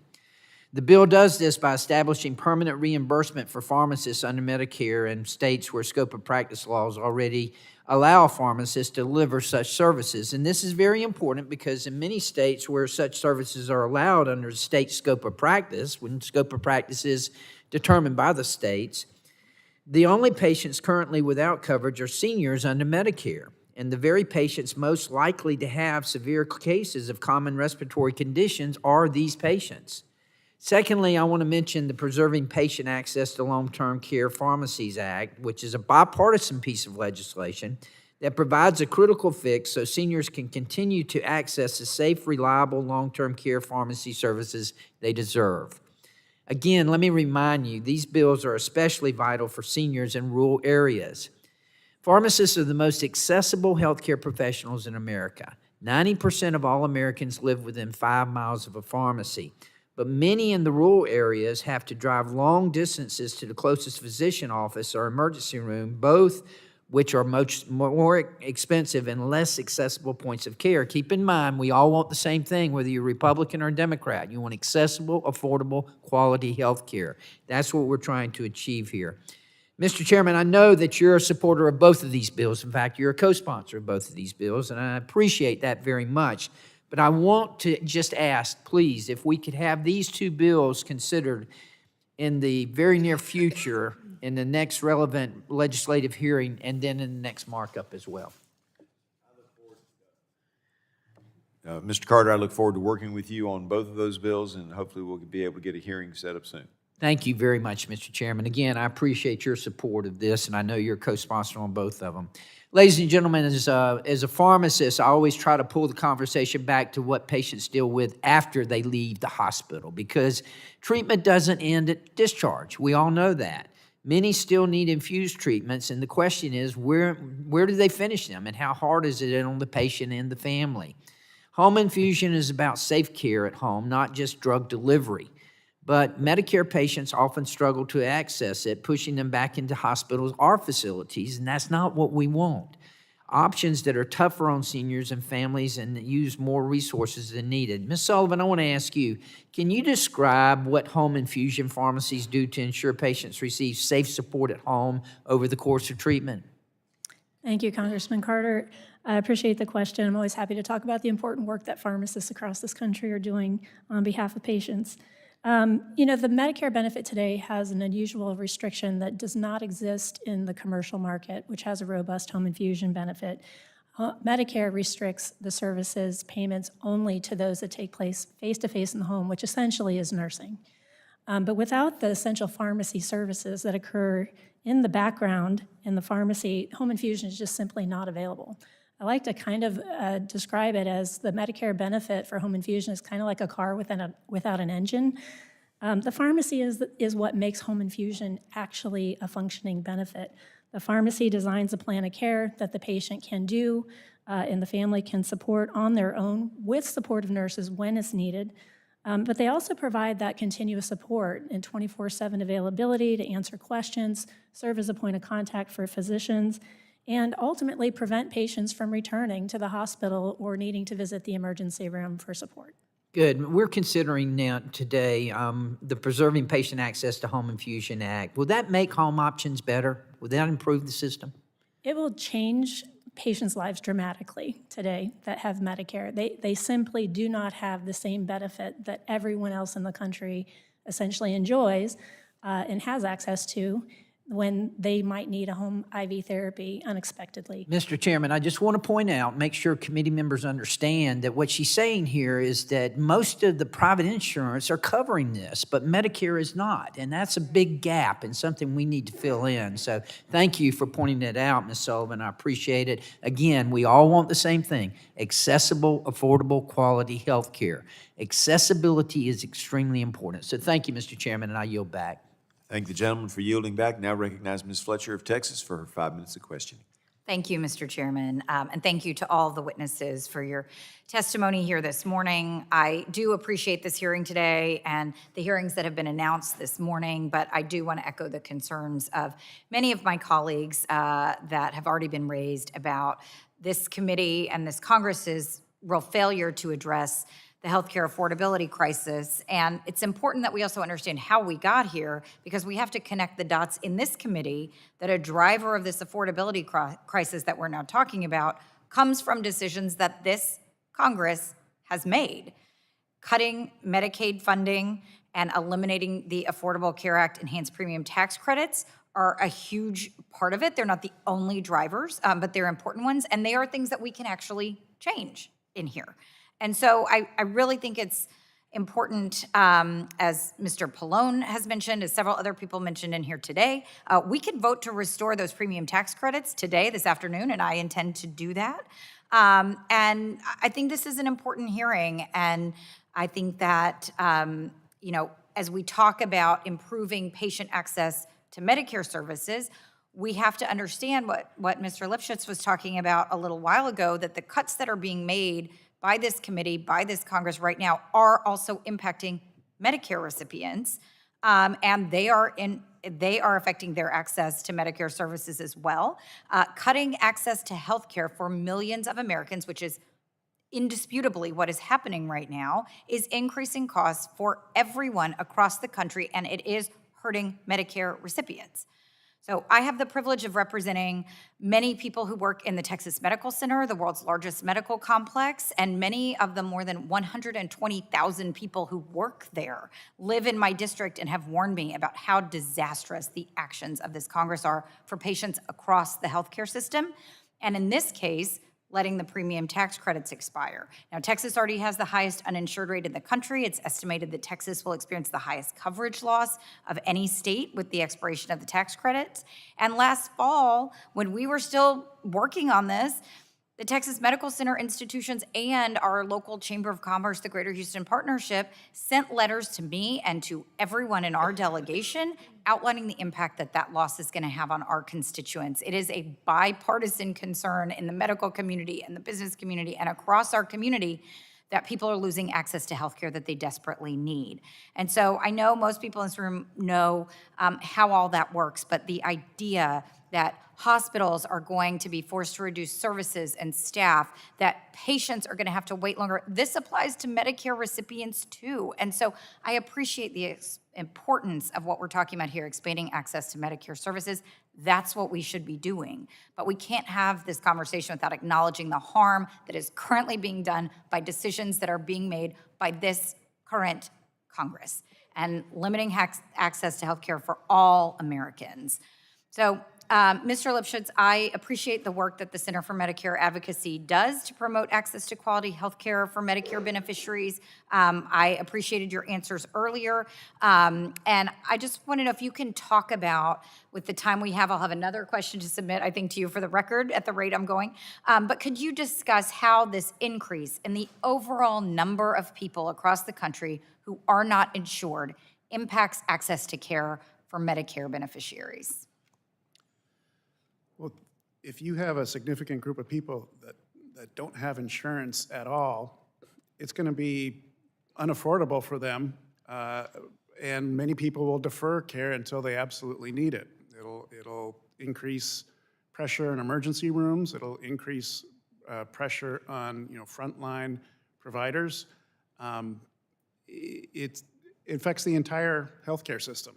When you have people who are uninsured and underinsured, it adds pressure across the board, including the providers who provide care to everybody, not just Medicare beneficiaries or Medicaid beneficiaries. Okay, so it looks like you're going to give me time to ask you my other question, but I may have to take the answer off the record, or for the record. But I do want to acknowledge one of the issues that you raised in your testimony about the WISER model, because that's one of the things I've heard about ever since I've been here from the physicians in my district, are about the problems with prior authorizations and prior authorization in Medicare Advantage in particular, and how it really slows down access to appropriate care, forcing physicians to spend a ton of time on the phone with insurance companies instead of caring for their patients. And they are really concerned about the implementation of the WISER model, which is being implemented in Texas. So I'm going to submit a question for you on that for the record, but I appreciate your insights. I appreciate all of your time here today and all the work that you do. Thank you, Mr. Chairman. I yield back. Gentlelady yields back, and now recognize the gentleman from Pennsylvania, Dr. Joyce, for his 5 minutes of questioning. Thank you, Mr. Chairman, and thank you for including my legislation, H.R. 1703, the Choices for Increased Mobility Act, in this hearing. This is common sense legislation. It would give greater access to Medicare beneficiaries to titanium and to carbon fiber wheelchairs. There is one key word in this legislation, and that is choice. This bill allows Medicare patients the opportunity to decide whether a titanium or a carbon fiber wheelchair is the right choice for them. And if it is, then patients with Medicare B have the ability to pay out of pocket for wheelchair upgrades if they so choose. Mr. Ryan, with your background, can you speak to some of the benefits that these lighter weight wheelchairs will offer for those with disabilities? Certainly, thank you. Yeah, these patients who are using these type of wheelchairs are not just a broken leg. These are patients with serious diseases, spinal cord disease, and they ambulate on their own the best they can if they have the ability.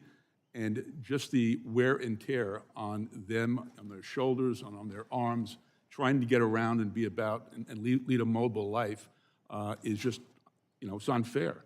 Other insurances cover this. We haven't gotten Medicare to cover it yet, but the ability to the patient, if they have the means to at least pay the upgrade amount, makes perfect sense.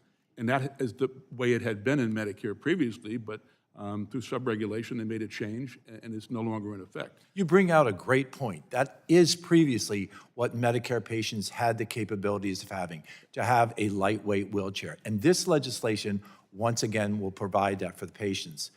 Thank you for those statements. I urge all of my colleagues to support this common sense, zero-cost measure, which passed unanimously out of this committee last Congress so that it may be signed into law.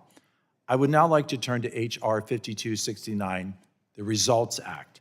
As a doctor, I know firsthand that accurate diagnostic testing is critical for the precise patient care, and that is why I strongly support the Results Act to improve patient access to these necessary services.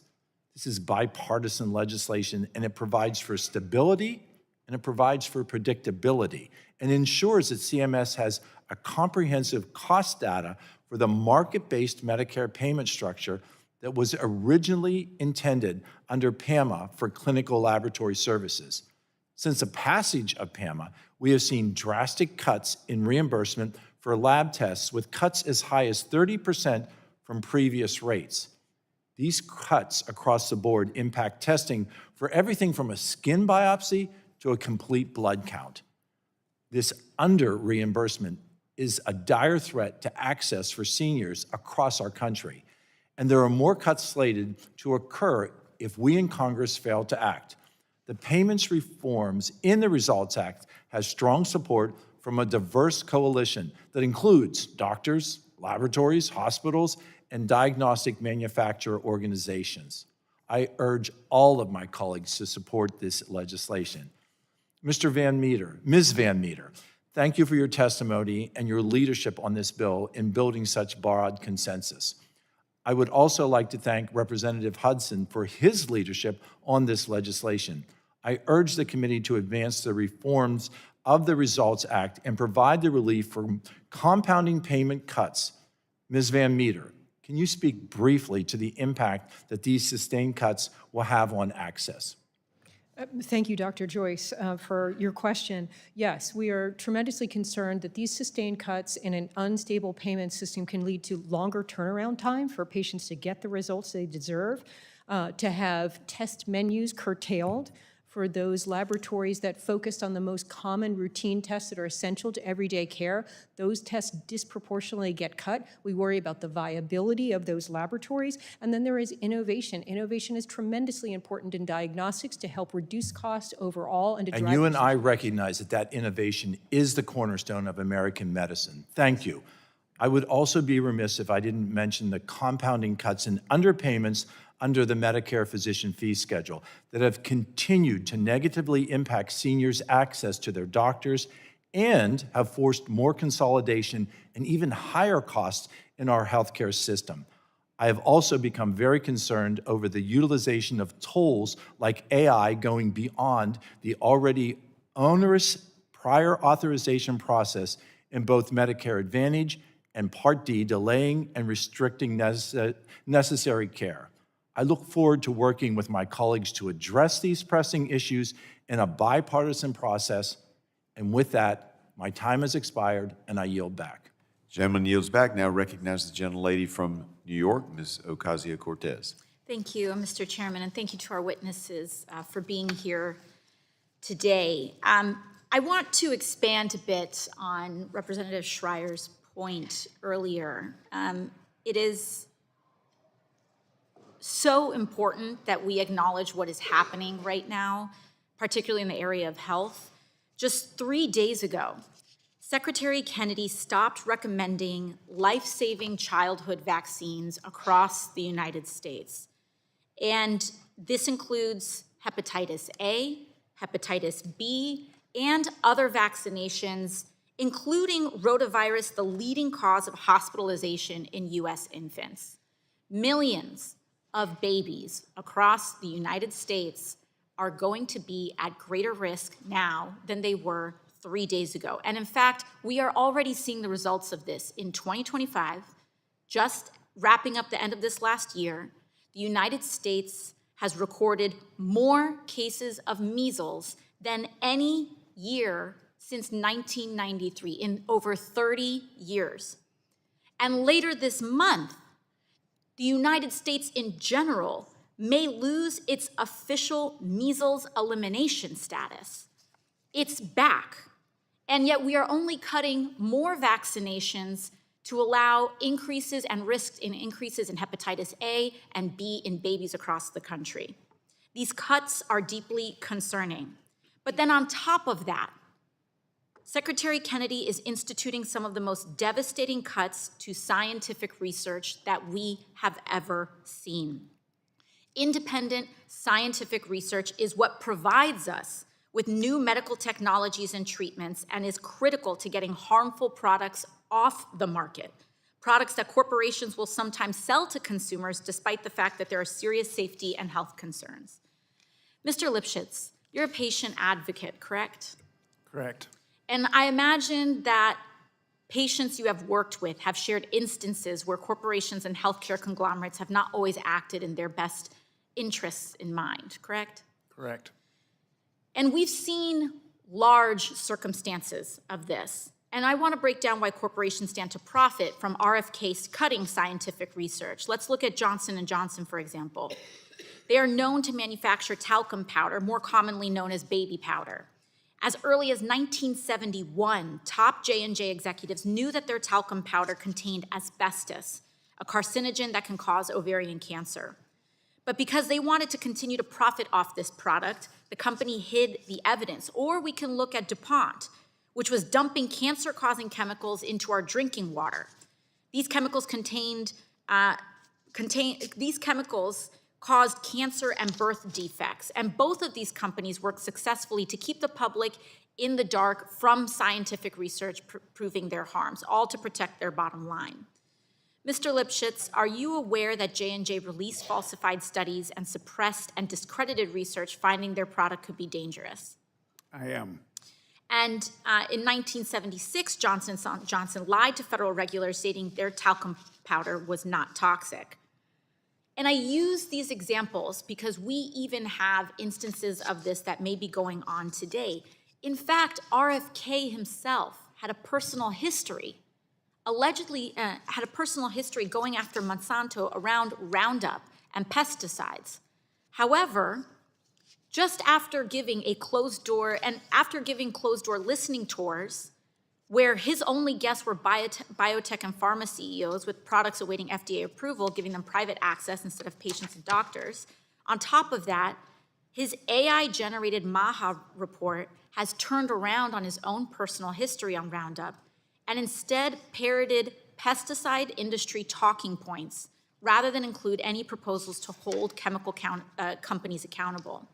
He surrounded himself with top advisors who come from the for-profit wellness industry that set up the same exact conflict of interests that he says that he is rooting out. So in other words, he has done nothing except completely dismantle this system that provides independent public research. RFK is not cutting cancer research, it's cutting these cancer research and purging these scientists because they're corrupt. He's purging these scientists because he is, and I yield back. Gentlelady yields back. Now recognize the gentleman from Ohio, Mr. Balderson, for his 5 minutes of questioning. Thank you, Mr. Chairman, and thank you all for being here this morning. My first question is for Mr. Ryan. I have heard from constituents and stakeholders alike that there's often difficulty in finding an oxygen supplier that carries the equipment and supplies for liquid oxygen, particularly portable liquid oxygen. While patients may still be able to obtain different equipment, they are often unable to leave their home except for a very limited period. Some do not have the appropriate equipment that would allow them to travel, even for something like a doctor's visit. Can you discuss how the SOAR Act would help address this problem? Yes, certainly. And you're correct. Usage of liquid oxygen has gone down significantly over the years. Portable liquid oxygen is down 77%. Stationary liquid oxygen is down 80%. And the reason for this is the reimbursement. The reimbursement under the competitive bidding program would not allow suppliers to provide liquid oxygen.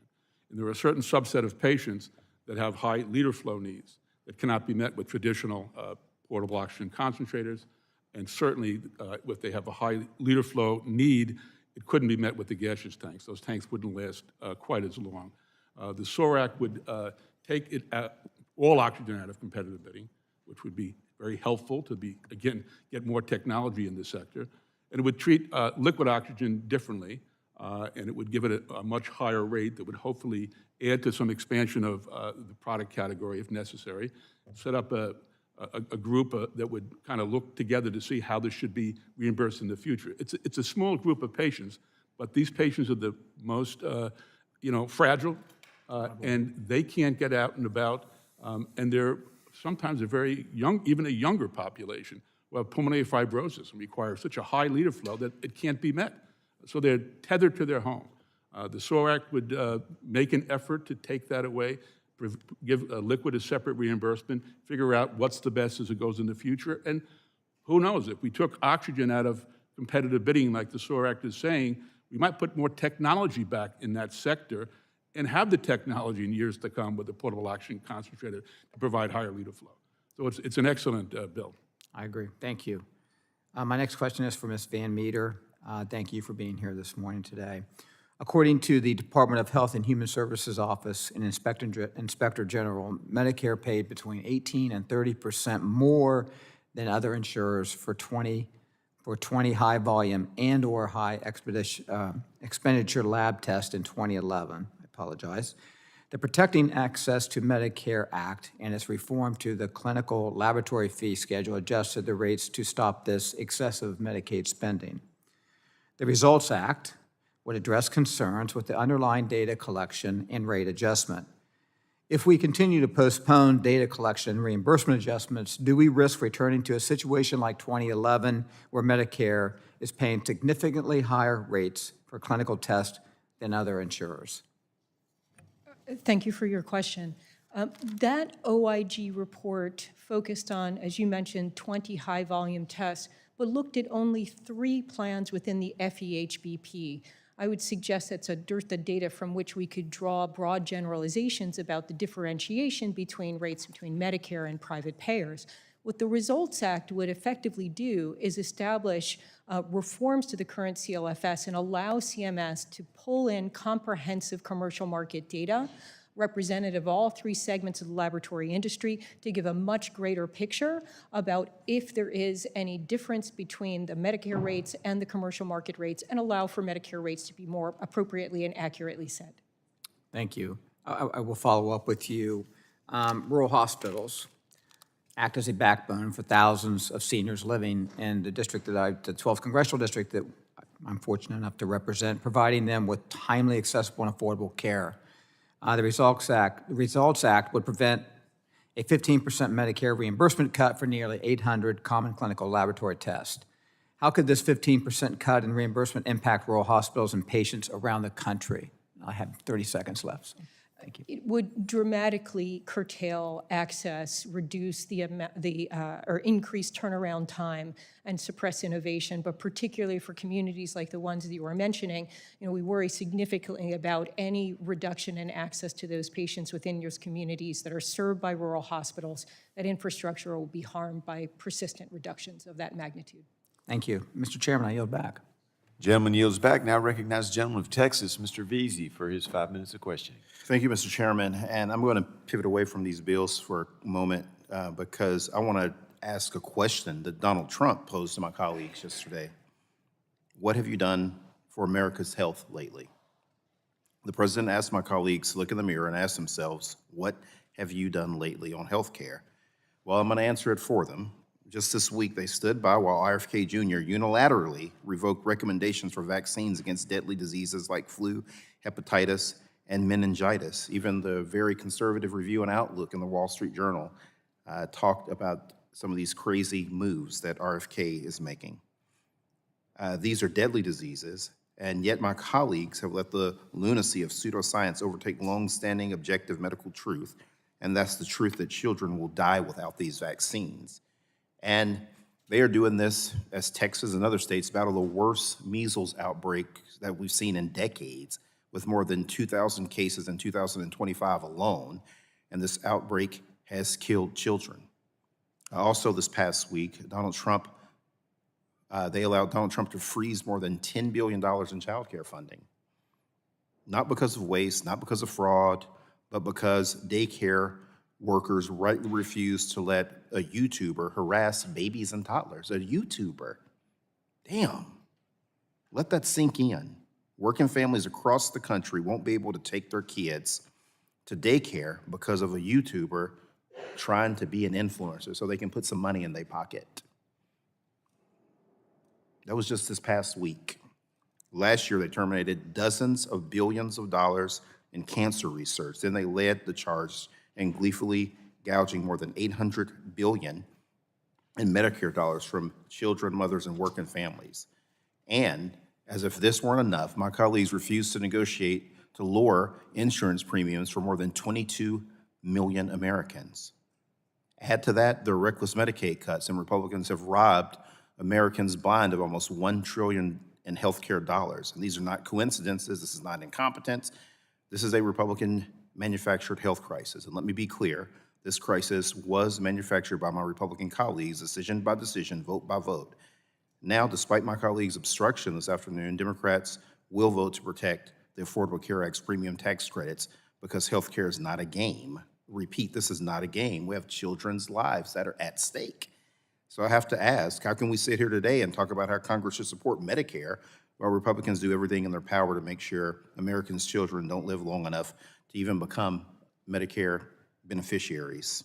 I appreciate that we're here to talk about serious policies that will improve Medicare for our seniors, but I can't separate that work from the reality that Republicans are actively undermining our healthcare system. Republicans are dismantling the system dollar by dollar, program by program, piece by piece, and it seems they won't be satisfied until nothing is left. These assaults on America's healthcare are anti-child, they're anti-family, they're anti-American. And so when the president told you to ask yourselves, what have you done lately? I hope you will look hard in the mirror and that you're honest with yourselves about the reality of why we are here.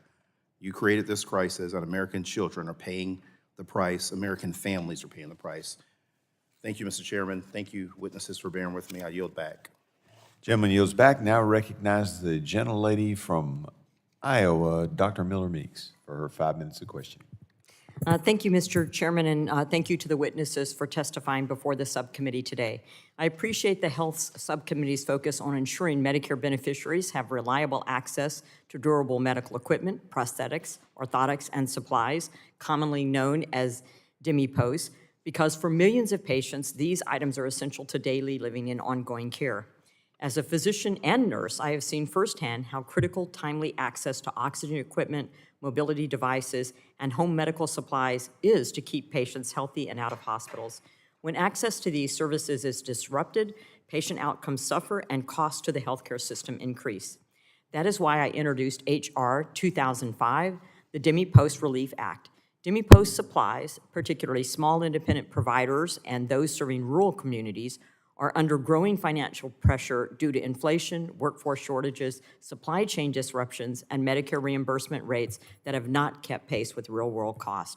In many cases, suppliers are being forced to limit services or exit the Medicare program altogether, leaving beneficiaries with fewer options and longer wait times. The DMEPOS Relief Act provides targeted temporary payment relief to stabilize the supplier market and preserve beneficiary access without undermining program integrity or patient protection. The goal is simple: to ensure seniors and individuals with disabilities can continue receiving the equipment and supplies they need, where and when they need them. Today's hearing is an important opportunity to hear directly from providers and experts about how current payment policies are affecting patients and care delivery. I look forward to hearing more from our witnesses and how Congress can act responsibly to address these challenges and prevent further erosion of access, especially in rural and underserved areas. I hope this discussion will help inform bipartisan solutions that protect patients, strengthen home-based care, and ensure Medicare policies that reflect the realities facing providers and beneficiaries alike. Mr. Ryan, from the perspective of home medical equipment suppliers across the country, particularly small independents, providers, and those serving rural communities, how are current Medicare DMEPOS reimbursement rates affecting beneficiary access to care, and how would targeted relief in H.R. 2005, the DMEPOS Relief Act, help stabilize access for patients who depend on these services? Yeah, thank you, Congresswoman. Let me just say, when those rates cuts came into effect again, We did a survey around the country of our membership, and some of the key findings, we're finding out that 65% of the companies reduced the amount or type of products they offered, 46% reduced their service areas, 53% laid off staff, 35% used personal savings to maintain that business. I know that route, did that myself. And over 1 in 10 surveyed said they'll be out of business probably within a year. So those areas of the country, the non-bid, non-rural areas of the country, they woke up overnight and got a significant decrease, 30% decrease, without getting an increase in market share. When I had my company in New York, I bid responsibly, and I lost 32 contracts and essentially went out of business.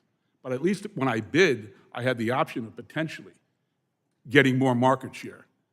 These areas of the country, those suppliers of the country, didn't get any increased market share. In fact, competitive bidding for those legacy items is not, at this point, in effect, but they see these tremendous rates. So what has to happen is they have to look for less expensive equipment. Technology is going to be thwarted. At the end of the day, we are taking the patient-preferred, cost-preferred setting in the home and bringing it down to a commodity. We used to spend 2.2% of Part B on DMEPOS, now we're 1.3%. Yeah. Thank you, sir. That number should be higher. Thank you. I have a question for Ms. Sullivan on H.R. 2172, Preserving Patient Access to Home Infusion Act, that I'll submit for the record for you to answer. And Ms. Miller, also one on Medicare reimbursement rates affecting timely access to diagnostic testing for beneficiaries. Mr. Lipschutz, you were asked some questions about the ACA premiums. So let me ask you, are the premiums for those who are not on the ACA exchanges, are those premiums increasing for those 130 to 160 million Americans? Well, Congresswoman, I'm more of an expert on Medicare than I am on the ACA. Well, the ACA is Medicaid and not Medicare, but the answer to that question would be yes. And so can you tell me the COVID enhanced error tax credits with no income limits with subsidies that are going directly to profitable insurance companies, do extending those COVID era tax credits lower premiums for those 130 to 160 million Americans? I think it should be Congress's goal to lower premiums for people across the board. I wholeheartedly agree with you. Our goal should be to lower premiums. It's why we passed Lowering Healthcare Premiums for All Americans Act, which my colleagues on the other side of the aisle voted against, and while in control of government for 4 years, did nothing to pass legislation to lower premiums for Americans. So the answer to the question is no, it does not lower premiums for 130 to 160 Americans not on the ACA. With that, Mr. Chair, I yield. Thank you. Gentlelady yields back. Now recognize the gentleman from Massachusetts. Mr. Auchincloss for his 5 minutes of questioning. Thank you, Chairman. I want to begin by lifting up the poignant remarks from the gentleman from Texas, Mr. Vesey, about this committee's failure to do one of its fundamental jobs, which is to exercise oversight and accountability over Secretary Kennedy and Health and Human Services. We're whistling past the graveyard right now. He is, as he said he was going to do, there is no surprise here, gutting the childhood vaccination schedule. This will lead to an increase in morbidity and mortality from infectious disease for children. This is preventable, this is predictable, and it's going to be a tragedy. Shame on this committee for not acting. We have requested repeatedly oversight hearings over the Secretary, over FDA, over his actions with ACIP. There has been nothing that needs to change in 2026. There is action that we can take, though, that is immediate and bipartisan, including with Secretary Kennedy, and that's on community health center funding. The community health centers are bipartisan priorities, and they are struggling through a period of acute financial uncertainty with their federal funding scheduled to expire in just 22 days on January 30th. Repeated short-term funding extensions that limit community health centers' ability to plan for their patients' needs and exacerbate the difficulty of working on already very tight margins.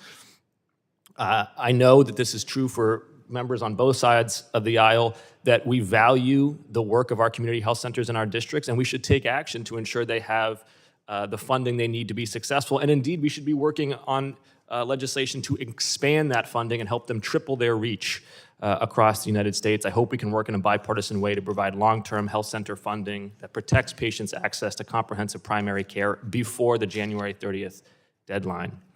Moving to the issues at hand with this hearing, Mr. Lipschitz, I want to address my questions to you. You've talked in depth in both your written and oral testimony about the use of AI, how it can be instrumental and life-saving, also dangerous if used inappropriately or excessively, and that's the case with the use of AI to evaluate prior authorization requirements. There's ongoing class action lawsuits from Cigna, United Healthcare, and Humana about improperly denying claims, which is why I'm working on legislation that would place guardrails around the use of AI for prior auth determinations in Medicaid managed care plans and Medicare Part D plans. My legislation would require these plans to establish an electronic prior auth program, enabling them to meet the new timeliness requirements for plans' prior auth determinations. It would require full transparency about a plan's prior auth requirements and the clinical criteria used for decision-making with public reporting to ensure audit capabilities and annual review of plans' utilization management trends. It will eliminate unnecessary prior auth reviews for certain providers, items, or services for patients with conditions that require ongoing care.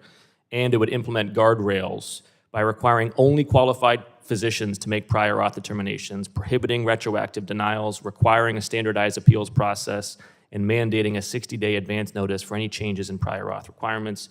Mr. Lipschitz, recognizing your expertise in Medicare, and understanding that you haven't been able to review the text of what I'm proposing, but just hearing those broad outlines, do you think that could be an effective addition to prior auth legislation for Medicaid MCOs and Medicare Part D? Yes, it would be an important start on trying to rein in inappropriate use of AI.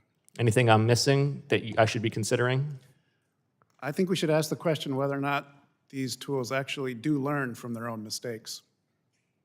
I can elaborate unless you have further questions. If I could, let me try to, what I think I hear you saying is whether the models are purely tokenized LLMs where they're making just predictions, or whether they actually have a worldview, whether they're world models that actually feel like they have inherent logic and are learning. If I could give an example. So in the Medicare Advantage context, we often see plans deny care, ongoing care in a skilled nursing facility, say, when initially care is authorized. The plan will come back and prematurely terminate coverage. A person, if they appeal, they often win, but then the next day or a few days later, they get another denial. So it's a And with dumb no model. change in condition. So we're unconvinced that the machine learning tools are learning from their own mistakes and accounting for them. Helpful. Thank you, sir. Yield back. Gentleman yields back. Now recognize the gentleman from Louisiana, Mr. Carter, for his 5 minutes of questioning. Thank you, Mr. Chairman, and thank you to the witnesses for participating today. We're in this committee today discussing various proposals that would improve access to health care services covered by Medicare, while seniors, families, and small business owners across the country saw their premiums skyrocket last month after Republicans failed to extend the ACA tax credit, premium tax credits before January 1st. These tax credits are a lifeline and help make health care coverage affordable at times when the cost of living continues to climb. I stand with Leader Jeffries and my Democratic colleagues on this committee as we continue to fix and fight for an extension of the tax credits to make health care affordable for all Americans, and I underscore all Americans, not Democrats, not Republicans, not independents, but all Americans. The fallacy that this only impacts some and doesn't impact others is something that we must at all costs dismiss. Mr. Lipschitz, thank you for joining us. Louisiana has one of the highest percentages of MA enrollees in the country, many of whom will live in my district. Given how many of my constituents get their health care through MA plans, it's important to me that they have the information they need to make the best decision about their health care, which also includes choosing the supplemental benefits that best meets their needs. Can you talk more about how collecting supplemental benefit data from MA plans help seniors and why it's important for these plans to notify beneficiaries of their benefits? Thank you for the question. So Medicare Advantage plans use their considerable payments in part to offer supplemental benefits to their enrollees. They often use these supplemental benefits heavily in marketing to try to entice people to enroll. And oftentimes, for example, we will hear about people drawn to so-called flex cards that are essentially debit cards that, among other things, could be used to purchase over-the-counter items. And we hear stories of people contacting the SHIP programs, State Health Insurance Assistance Programs, asking what plan will give them the highest value card while disregarding all the more important considerations, like, do my doctors contract with the plan? What services are covered? What kind of prior authorization will I be subject to? We also hear from folks who are drawn to supplemental benefits, say a dental benefit, for example, but when they're enrolled in the plan, they find out that they have trouble finding a provider that will take their plan, or their services are capped at a far lower level than they believed. So what this bill would do would help gather information to give the public and give the Medicare program a better idea of what services are being offered, who is using them, and to what extent, how much it is costing folks, and if people are actually getting value out of these services for which we pay plans considerably. So how do we better educate? Because we know that many people are either hoodwinked into going into, as you suggested, a plan that has greater variables that may not very well be the best fit for their true medical coverage. How do we, listening from this committee and working with our other agencies back home, how do we do a better job at making sure that we educate people on these MA options? So we just discussed one of the bills being evaluated today that would increase requirements for collection of data on supplemental benefits. I'll pivot to the other bill that would extend MIPA funding for key community organizations like state health insurance assistance programs, AAAs, ADRCs, and others. Part of that funding goes exactly towards trying to provide people with information about their Medicare coverage options, primarily through the SHIP programs. The best way, in my view, to help educate people is to invest even more into the SHIP program, which is really the only source of pure, unbiased information, where counselors there have no stake in someone's decision. They have no financial stake. And contrast that with the billions of dollars spent annually on marketing and commissions, all aimed to try to convince people to enroll in certain plans to the benefit of the people who are paying those commissions and ads, but not necessarily to the benefit of enrollees. So we need more unbiased, neutral information that can help people understand their options, and that's where I would suggest Congress focus its attention. Hence the transparency measure that my dear colleague, Jennifer McClendon, will be offering. And I fully support the representative's effort because it makes all the sense in the world to create. We talk about transparency all the time, but it seems to be more selective than it should be. Transparency should be universal. This measure will, in fact, do that. It will save lots of money and opportunities for people to be better educated and have their health care more accessible. Thank you very much. My time is up. I yield. Gentleman yields back. Now recognize the gentleman from Ohio, Mr. Landsman, for his 5 minutes of questioning. Thank you, Mr. Chairman, Ranking Member, for this hearing. Thank you, all of you, for being here and offering your expertise. A lot of good bills. I want to give a little bit of context for our bill. As you know, Medicare provides health care for tens of millions of seniors. It's one of the most significant things we do as a community of Americans, is provide health care in general, but in particular to our seniors. And it is an earned benefit. I mean, folks pay into this system. The Wiser pilot picked 6 states, Ohio included, to test whether or not the following is a good idea.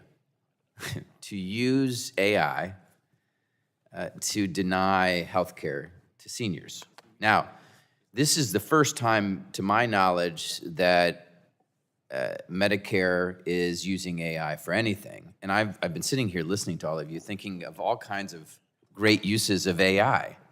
the paperwork and billing and all kinds of other things that would help you all provide better health care. The first time they're going to use AI is to deny health care to seniors.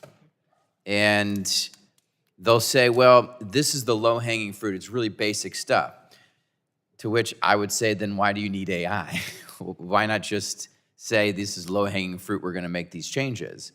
There's something very suspicious going on, which is to say they're going to use AI in this context, hoping that no one would notice because it is low-hanging fruit, and then expand it to the kind of healthcare decisions that will lead to life and death decisions or situations. And that is why this is being called by many, many people these AI death panels, because AI is going to make decisions on whether or not somebody gets the health care they need, and that decision may lead to that person losing their life. So on top of that, there is an incentive to deny care that for-profit companies get. They're going to get a percentage of the money saved when they deny it. So very perverse, very problematic. My bill prohibits HHS from doing wiser, from testing wiser, using AI to deny care in Medicare. There is immediate confusion and concern, just so you know, not surprisingly. There's no transparency or little transparency, so the big pieces here are the financial incentive model. No one knows what's in it. They do know that the burden will be on the provider, so here I am a doctor, and I'm providing health care to a senior using Medicare. It gets denied, I'm now on the hook.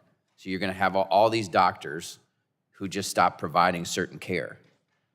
And then the lines of code that will be deciding whether or not somebody gets health care, which is insane, there's no transparency for that either. We don't know whether or not it's a learning model or if it's just, pretty basic stuff that's just denying what it's been told to deny.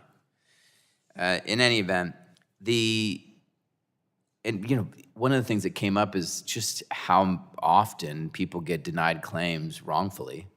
Why not use AI to stop that, to stop the wrongful, denials of claims? Instead, they're using AI to deny health care. I would encourage all of my colleagues to think about how important this is to bring this bill to the floor or to this committee up for a vote to make it unanimous, bipartisan. There are lots of ways to deal with the denial situation, adding AI and for-profit companies. These financial incentives is a disaster, and we should stop it. I would ask any of you, if you know of the coding or the financial modeling behind this. I mean, does anyone know? Because my providers have no idea what's going on. Congressman, I think the only thing that we do know is that these vendors that have been hired to participate in the WISER model, as you noted, have a financial stake in denying care. They benefit when care is withheld, which is exactly the wrong model to be using in healthcare, particularly with the Medicare population. Couldn't agree, and I yield back. Thank you. Gentleman yields back. Now recognizes the gentleman from New Jersey, Mr. Keene, for his 5 minutes of questioning. Thank you, Mr. Chairman. I appreciate this committee's efforts to educate all of us on education that could help our seniors who rely on Medicare. I support H.R. 5269, the Results Act, a bill that's been introduced by my colleague from North Carolina, Representative Hudson. This bill would make vital reforms to Medicare's clinical lab fee schedule, which pays for lab tests New Jersey seniors rely on for routine care and for the diagnosis of more complex conditions like cancer. In New Jersey, there are over 2,300 laboratories. In my district, there are over 200. Ms. Van Meter, can you articulate the urgency of reform needed for Medicare's clinical lab fee schedule? Yes, thank you, Congressman. On January 31st, about 800 tests will get cut by up to 15%. The cuts are going to hit tests that are among the most routine that Medicare beneficiaries rely on every day. Those kinds of reductions will have an impact on beneficiary access to services. It will also stifle innovation in the next generation of diagnostics those same patients need and deserve. Thank you. In New Jersey, as a follow-up on this, we have several companies with great employees who are developing new diagnostics to ease the process of diagnosing suffering patients. These include companies like Roche Diagnostics or Thermo Fisher. In your testimony, you mentioned innovations in biomarker testing or rapid whole genome sequencing. First, can you explain to us the exciting hope that these new tests can promise to patients, including those with rare diseases? Yeah, absolutely. Biomarker tests can be used in a variety of conditions and diseases, cardiac, neurological, cancers, many others, and it is the foundation for precision medicine. In other words, being able to plot a personalized course for patients on the best medicines, best treatments for their particular condition. We're seeing tremendous growth in this field, bringing treatments and improvements and saving lives for patients. With rapid whole genome sequencing, that technology is uniquely situated to diagnose rare diseases. Thousands of rare diseases can be diagnosed using this technology, and that's essential for patients who are living with such diseases and conditions. And can you explain how the current Medicare clinical lab fee schedule under PAMA is affecting the development of these tests and the ability of these patients to access them? The key to ensuring that we have long-range research and development is a stable and predictable Medicare payment system, and we do not have that right now under PAMA. There are years of cuts that have taken effect, and there's a constant threat of deep reductions over the field. While innovation has been happening, with that threat of constant cut, looking out for long-term research and development certainly is compromised, and that includes the work that we can do in biomarker testing and beyond. So currently, CMS would rely upon data from 7 years ago, 2019, to determine the reimbursement rates for lab tests. In your testimony, you write that around 1/3 of lab testing codes are new since 2019. Without some type of changes to the current system, could you give us your thoughts on how realistic it would be to expect CMS to gather stakeholder input, individually determine the price of each one of these codes? And what impact would further delays on these repricings have?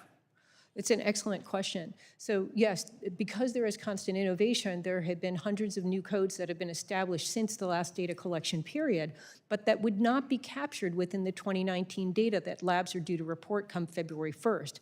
And CMS will not have any commercial market data upon which to make any changes to those rates for those tests that have been established since 2019. We've consulted with CMS. We've encouraged them to use the rates that have been set to date. We think it's beyond the scope of what's reasonable for the agency to do to really update those rates. They should be maintained. But most importantly, if we move forward with the Results Act, that becomes a moot issue. Thank you to all of our witnesses for being here today and your valuable insights. I yield back, Mr. Chairman. I thank the gentleman for yielding back. Now recognize the gentlelady from Massachusetts, Ms. Trahan, for her 5 minutes of questioning. Thank you, Mr. Chairman, and thank you to the witnesses for being here today. You know, it's refreshing that this subcommittee is finally doing the work that the American people expect us to do. The last time that we met was September 18th, 112 days ago. Even as families were staring down the barrel of a healthcare price hike that was entirely created by Republicans' failure to meaningfully extend the ACA premium tax credits. Nothing, not a single official action from this subcommittee with direct jurisdiction over Americans' health care, even as RFK Jr. puts our children at risk of death, hospitalization, illness, as he dismantles vaccine policy in our country. Instead, House Republicans passed a bill to make this crisis that they created even worse. increasing premiums for millions of Americans, raising the number of uninsured by an average of 100,000 people each year, according to CBO, and ignoring the ACA tax credits altogether. You know, Mr. Chairman, in 2025, 24 million individuals obtained health insurance through the ACA marketplace, and it's estimated that 22 million of them received tax credits that helped reduce costs. Without these subsidies, premiums are skyrocketing, increasing by an average of 114%. That's hundreds or even thousands of dollars every month. And like all of my colleagues, my office is being inundated with messages from constituents facing that massive sticker shock. A 54-year-old woman on disability says that her cheapest plan is jumping from $250 to $570 a month, forcing her to consider dropping her coverage. A 61-year-old forced into early retirement says his family's premiums are already $1,600 a month and rising another 11% next year, with a $3,000 deductible on top of that, making health care his largest household expense before he reaches Medicare age. And one constituent who relies on premium tax credits says their premiums are set to triple from $300 to $900 per month. This is all on top of the more than $1 trillion in Medicaid cuts Republicans already passed last summer to pay for tax cuts for the wealthy, cuts that will push millions off coverage and make it harder for seniors, people with disability, and low-income families get the care they need. So, Mr. Chairman, we all know that these policies will not only push people off coverage, but it also exacerbates our physician shortage and accelerates hospital closures. That's why the authors of the Big Ugly Bill included a $50 billion rural health fund to try to offset the expected $137 billion reduction in federal Medicaid spending in rural communities. That is the very definition of a Band-Aid on a bullet wound. And if it hasn't been made clear already, it should be now.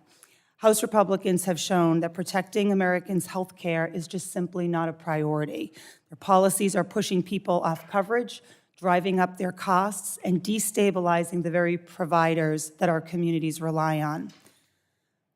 With that reality in mind, I want to turn to a couple of specific Medicare payment policies where decisions we make in this room, in this committee, can help stabilize care. The PURE Act aims to improve access to portable diagnostic imaging for seniors and medically fragile patients who can't easily travel for care. These services allow clinicians to evaluate serious conditions directly at the bedside. But unlike portable X-ray, Medicare does not reimburse transportation costs for portable ultrasounds, making it harder to bring timely diagnoses to patients or diagnostics to patients. Mr. Ryan, how important is timely access to diagnostic services for seniors and medically fragile patients, particularly when it comes to catching problems early, avoiding unnecessary hospitalizations, reducing long stays? Yeah, it's obviously very, very important. And as I continue to talk about today, care in the home is extremely important. It's where the dollars should be going these days. It's where the infrastructure should be building up. And certainly knowing travel time and what it costs to do travel time, and using it as an example for, repairing wheelchairs where you get wrench time. You only get paid for the time you are in the home and actually fixing the chair. I can certainly empathize with that industry for wanting to get some sort of a reimbursement for that travel time. Thank you. Seniors and other Medicare patients must continue to have that access to vital testing used to diagnose, monitor, and manage diseases such as diabetes, heart disease, and cancer. Ms. Van Meter, I'm not sure if you'll have time to answer, but I'll get my question on the record. Under current law, Medicare reimbursement for lab testing continues to face significant downward pressure. How have those cuts already affected laboratories' ability to serve seniors, and how would the Results Act help protect access to diagnostic tests patients rely on to detect and manage disease? If you can do it quickly. It is compromising access and stifling innovation. Having a stable payment system that the Results Act would bring to bear would do a tremendous amount to ensure that patient access. Thank you. I yield back, Chairman. I thank the gentlelady. She's yielded back, and now recognize the gentleman from New York, Mr. Langworthy, first 5 minutes of questioning. Thank you, Mr. Chairman. For millions of our seniors, access to Medicare services is only as good as the payment policies behind them. And when those policies fail to keep pace with modern care delivery, patients feel it first through delayed services, fewer provider options, and reduced access to care in their communities. Across the country, providers are telling us the same thing. Outdated reimbursement rules and rigid payment schedules are making it harder to deliver care where patients need it the most, which is at home, close to family, and outside of institutional settings. And with that, Mrs. Sullivan, my district covers a large stretch of rural communities where a simple infusion appointment can easily turn into an all-day ordeal for patients and caregivers, family that have to be responsible for transportation. And in the winter especially, you know, I represent Western New York and the southern tier of New York where it's a harsh winter. Weather and road conditions can make repeated trips to a hospital outpatient department unrealistic. And missing doses isn't just inconvenient, it can derail the treatment plan of a patient. When Medicare doesn't make the home option dependable, the system too often defaults patients into a more inconvenient setting simply because it's the only workable way to complete their treatment. Mrs. Sullivan, can you explain how the Preserving Patient Access to Home Infusion Act would help keep Medicare patients on track with treatment for patients that are long ways away from their next hospital campus or infusion center so that their care isn't determined by weather or logistics, but by what their doctor believes is safest for them? Thank you, Congressman, for that question. Home infusion operates on a model that is incredibly efficient in that we rely on the pharmacy to provide that support, the continuity of care for patients so that they can independently infuse their medications at home. They don't rely on a nurse regularly. The nurse visits periodically to make sure things are on track, to lay eyes on the patient. Maybe they have a wound or something that needs to be assessed to make sure it's healing properly. But the support really comes from the pharmacy on a daily basis and largely happens behind the scenes. The Medicare program's benefit is so fragmented, which was confirmed by the GAO report that I mentioned in my opening remarks, that they pay for only the services that happen in the home, which are the most infrequent of the services that occur with a home infusion patient. So the pharmacy is working behind the scenes, communicating with the physician, monitoring labs, making sure everything is working properly for that patient and can communicate with them without the patient needing to travel, without needing to send resources to the home. So it's an efficient model that has been widely adopted in the commercial market. And you would think with almost 1 million beneficiaries under the Medicare program being sent to hospital outpatient departments for these infusions, that hospitals would not want to lose that business. In fact, most health systems have signed letters of support of this particular legislation because they recognize these are not patients that need to be there, that they have other patients that would better benefit from their resources. And so it's one of those common sense solutions that helps patients, helps our health systems, and uses appropriate resources. The key word is common sense.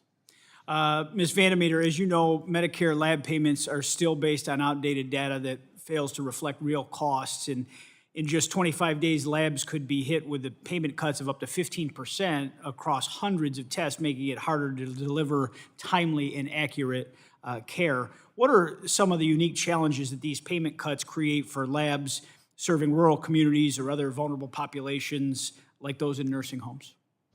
Thank you for the question.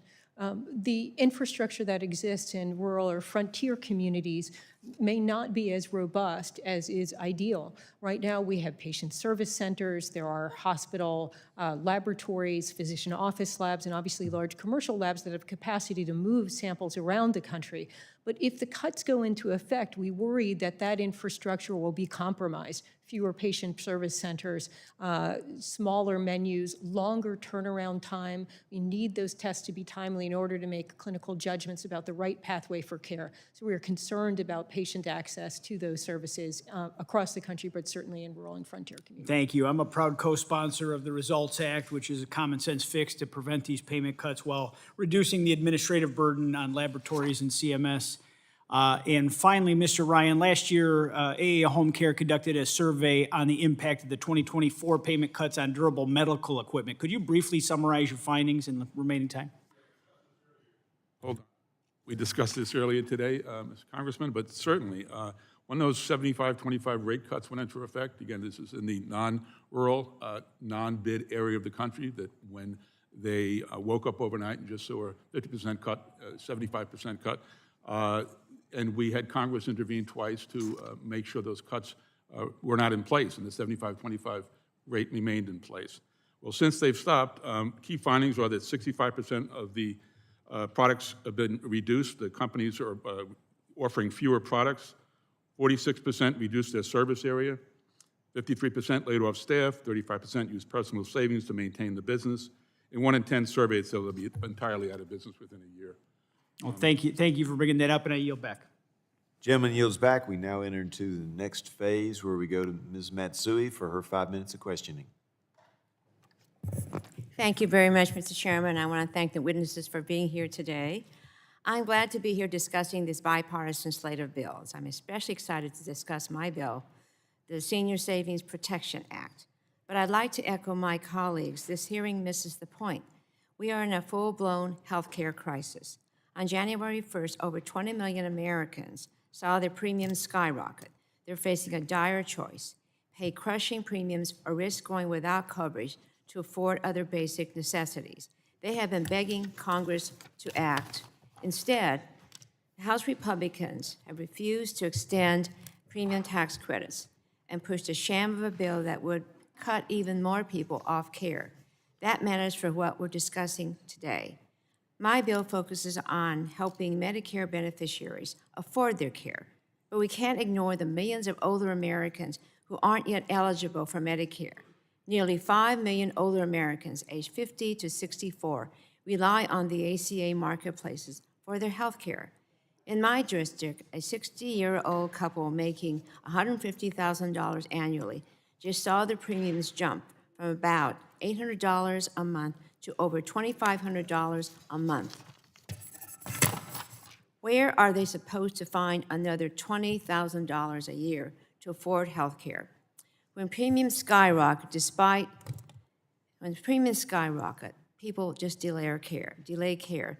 That means a sicker Medicare population, more preventable ER visits, and higher costs down the line. It's all connected, and we all need to govern like it is. But if Republicans are intent on ripping benefits from hardworking Americans, it's even more important that we ensure people maximize the benefits available to them. That brings me to my bill, the Senior Savings Protection Act. Congress has created programs to help low-income Medicare beneficiaries afford their care. The IRA expanded and added new programs to support seniors, but millions of Medicare beneficiaries eligible for these programs aren't enrolled in California, especially. I'll bring that up because there are over 2.3 million Medicare beneficiaries eligible for extra help, but less than 300,000 are enrolled. Mr. Lipschutz, how do programs like the low-income subsidy or extra help and the IRA smoothing provision help seniors afford their health care? Thank you for the question, Congresswoman. As you noted, Congress created these programs to help Medicare beneficiaries afford some of their health care expenses. The Part D low-income subsidy for those who meet the income and asset tests is able to pay for Medicare premiums and much of the cost sharing under the Part D benefit. The smoothing provision that you mentioned from the Inflation Reduction Act allows beneficiaries to spread their prescription costs over the course of a calendar year. It's most helpful for people who have high out-of-pocket expenses earlier in the year. Right. I would add to that list the Medicare savings programs as well. Yes, for right. folks to qualify for them. Well, that's why I introduced the Senior Savings Protection Act along with Congressman Bilirakis. This bipartisan bill reauthorizes funding for outreach and enrollment activities to help low-income Medicare beneficiaries understand all their options and enroll in the plan that works for them. Mr. Lipschutz, how do state and community-based organizations use these funds to help low-income Medicare beneficiaries? The MEPA funds is spread between SHIP programs, HICAP in California, AAAs, ADRCs, and benefit enrollment centers. And what these programs do is try to connect people in the community with federal, state, and local programs that can help them pay for their daily needs. Right. And that ranges from assistance with cost sharing, like the Medicare savings programs and Part D LIS, and some of these other entities also help evaluate eligibility for LIHEAP services, heating and cooling, and SNAP benefits. Well, absolutely, and programs like this are really the only non-biased way of source of Medicare enrollment assistance, and especially as there's a lot of misleading and fraudulent advertising that runs rampant. I really do emphasize, Mr. Chair, how important a bill like this is in order to make sure that Medicare beneficiaries are protected and understand what their resources are. So thank you, Mr. Chair. I hope we can advance this critical bipartisan bill to a markup soon, and I yield back. Gentlelady yields back. Now recognize the gentleman from Texas, Mr. Crenshaw, for his 5 minutes of questioning. Thank you. Thank you all for being here. Start with Mr. Ryan. You know, in a state like Texas with a large share of nursing homes and assisted living facilities located in rural areas, how does portable ultrasound help ensure seniors receive that timely diagnostic care without being transported long distances? I mean, I don't know much about your bill, I'm sorry, Congressman, but I again, believe in care in the home. I think it's, patient-preferred, cost-effective. So having the ability to have portable, imaging in the home would be something that's very, very important. Okay. Thought you would have more of an answer for that. Would you think that being able to bring it to the patient would bring costs down? I'm sorry, can you repeat that, sir? Bringing this kind of technology to the patient, would that overall bring costs down? Newer technology that could be done in a home care setting, I think at the end of the day should certainly be able to bring costs down, not being a subject matter on this particular product. No problem. Ms. Van Meter, what differences did you see in how current payment policies affect hospital-based laboratories, physician office laboratories, and independent laboratories? Why does that matter for patients?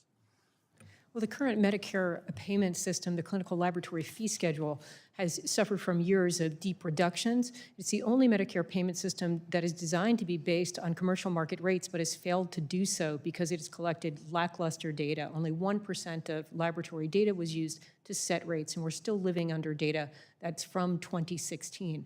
So that it has a compromising effect in terms of long-range innovation or investment in innovation. We appreciate that Congress has stepped in and has halted reductions. We believe that the Results Act that has been discussed today is the right approach to allowing there to be stability in that payment system to ensure patient access, to have swift turnaround times, innovation and testing, broad patient access.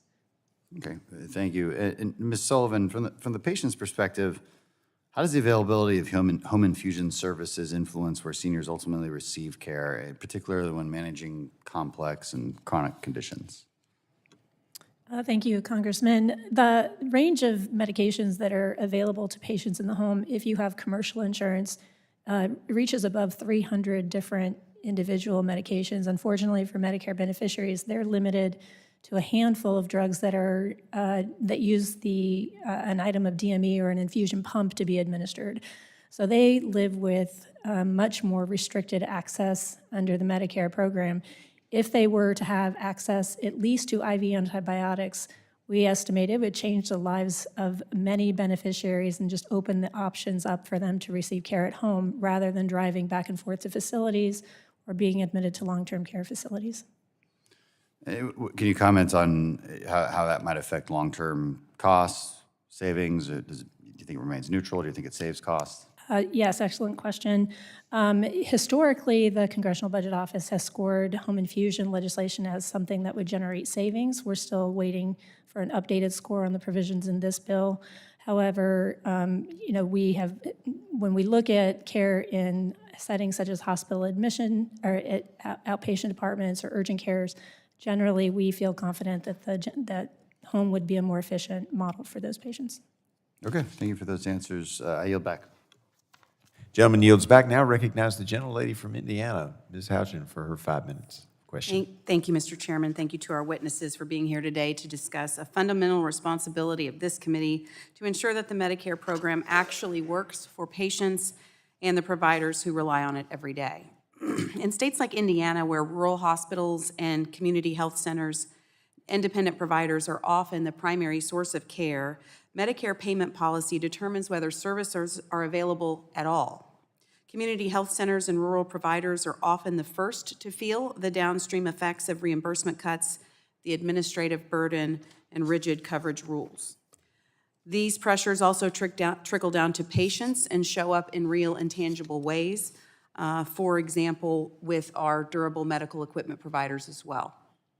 During COVID, my state cut benefits to home health oxygen and cut reimbursement rates for home health oxygen during a time when people were required to stay home, and even during research that suggested that putting people on ventilators in hospitals was maybe not the best course of treatment. So I want to thank the committee and the chairman for bringing these issues to the attention of the committee in a legislative manner. I know that some colleagues have discussed home infusion therapy, so I want to touch on that a little bit. As we've heard, it allows seniors to receive medically necessary treatment safely in their homes, helping them avoid more costly or facility-based care. Yet the Medicare current home infusion benefit often falls short of supporting the kind of care patients deserve, much like we saw during the home health durable medical equipment cuts that we saw during COVID. Under current policy, Medicare generally only pays for home infusion services on days when a clinician is physically present in the home, even though patients still require care coordination, monitoring, and clinical oversight on non-infusion days. Ms. Sullivan, can you explain how the Preserving Patient Access to Home Infusion Act helps make it more realistic for Medicare patients to receive infusion therapy at home when their doctor wants them to be treated there? Thank you so much, Congresswoman. Basically, the Preserving Patient Access to Home Infusion Act is going to do a couple of fundamental things. Number one, it's going to eliminate some of the fragmentation that exists in the current benefit and remove the restriction for the face-to-face requirements. We find that basically those restrictions are so limiting that there are fewer than 70 providers across the country that are participating in the benefit today, which essentially means that patients in most areas are not accessing this benefit. And in some states, there are no patients accessing this benefit and no providers offering the benefit. It's just simply unsustainable and is not creating access. Does that lead to the face-to-face requirements? Does it lead to unnecessary treatment delays? I think it's probably closer to no treatment versus a delayed treatment. It's so limited in terms of the scope that it leaves out, I've spoken a lot about IV antibiotics, which is the largest subset of medications that are the most common home infusion in drugs today. Infections are common, they happen, and we find that because those are just off the table with Medicare, those patients just aren't presented with the option at all to go home, so they have to go somewhere else to get that care. Understood, thank you. And to Ms. Van Meter, community health centers and other providers in rural areas rely on local and independent laboratories to deliver timely diagnostic services. How have repeated delays and uncertainty around the clinical laboratory fee schedule affected labs that serve rural areas of the country in particular? Thank you for the question. For small independent laboratories, these are often laboratories that offer the most common routine tests upon which Medicare beneficiaries and their physicians rely. Those are core services, and it is those types of tests that are going to bear the brunt of the next or fourth round of reductions under PAMA that will take place on January 31st, and that's after 3 years of reductions. So we worry about the capacity of the laboratories to have as broad a menu as possible, and in some cases to really continue to operate in small community. Thank you. I look forward to working with my colleagues to provide long-term healthcare funding that protects patients and their access to comprehensive primary care that includes home health care. Thank you so much. I yield back. Gentlelady yields back. I now recognize the gentlelady from Florida. She passes. I recognize, actually it goes over here. I recognize the gentlelady from Virginia for her 5 minutes of questioning. Thank you, Chairman Griffith, and to Ranking Member DeGette for holding this timely hearing. As we've already talked about, across the country, millions of Americans are facing soaring healthcare premiums and higher out-of-pocket costs as the new year is beginning. And today, approximately 22 million Americans who rely on the Affordable Care Act marketplace coverage have lost their enhanced premium tax credits that kept that coverage affordable due to the Republicans' refusal to act before now.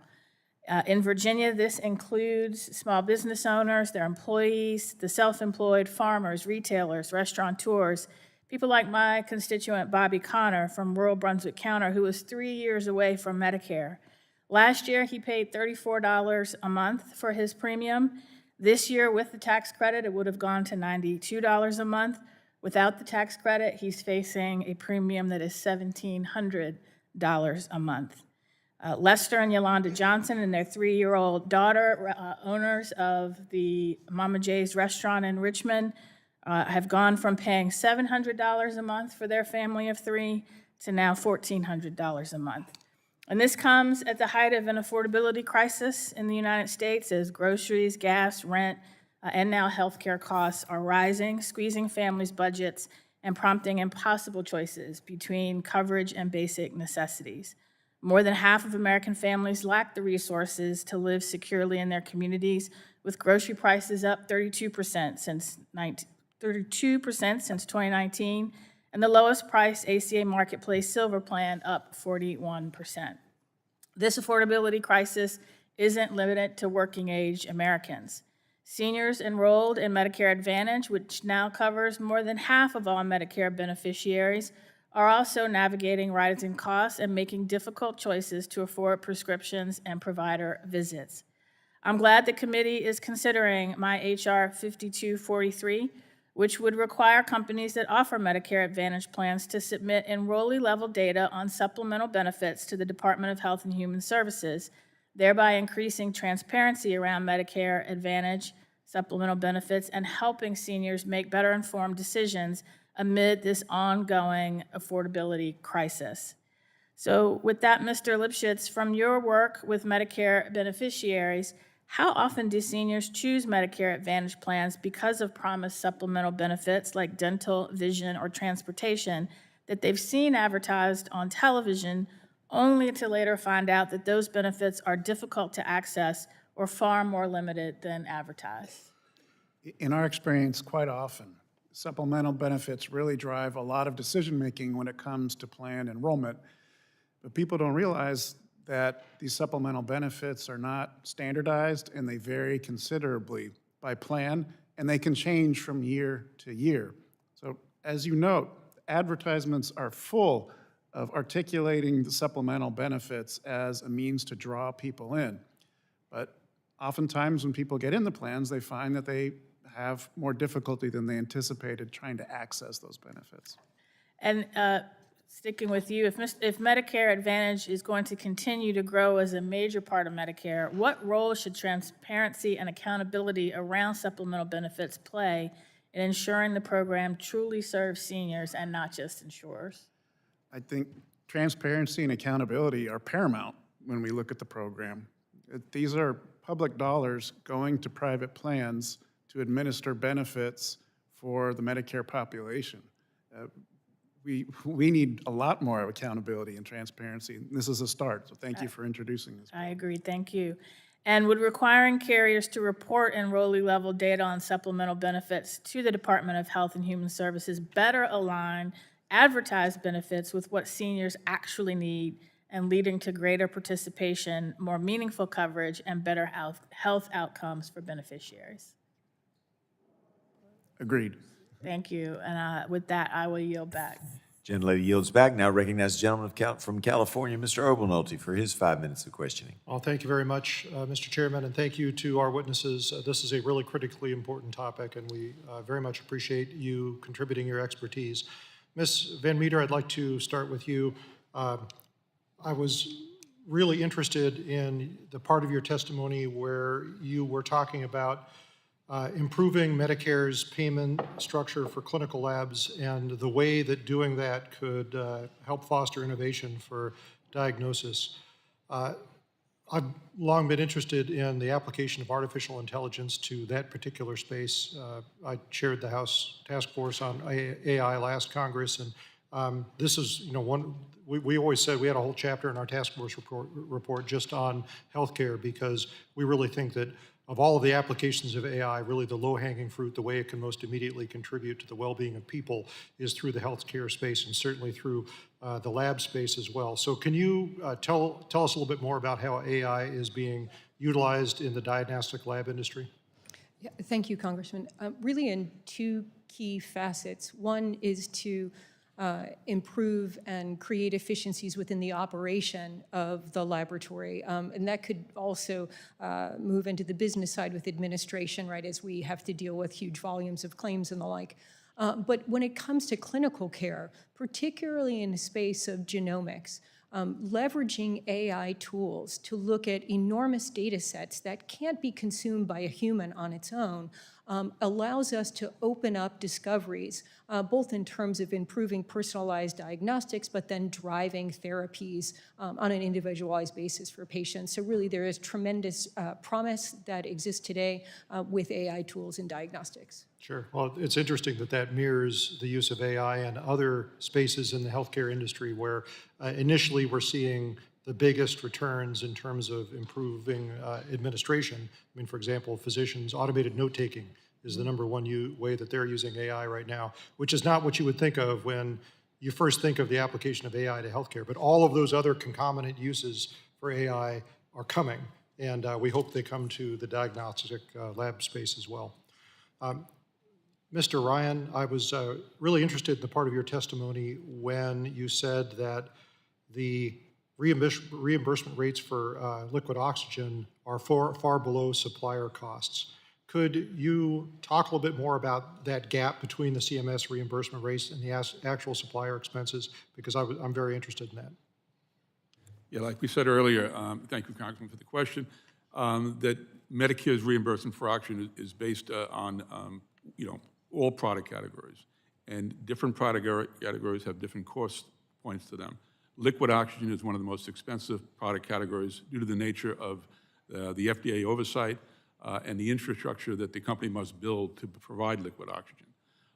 Back before competitive bidding, Medicare would pay per pound for liquid oxygen.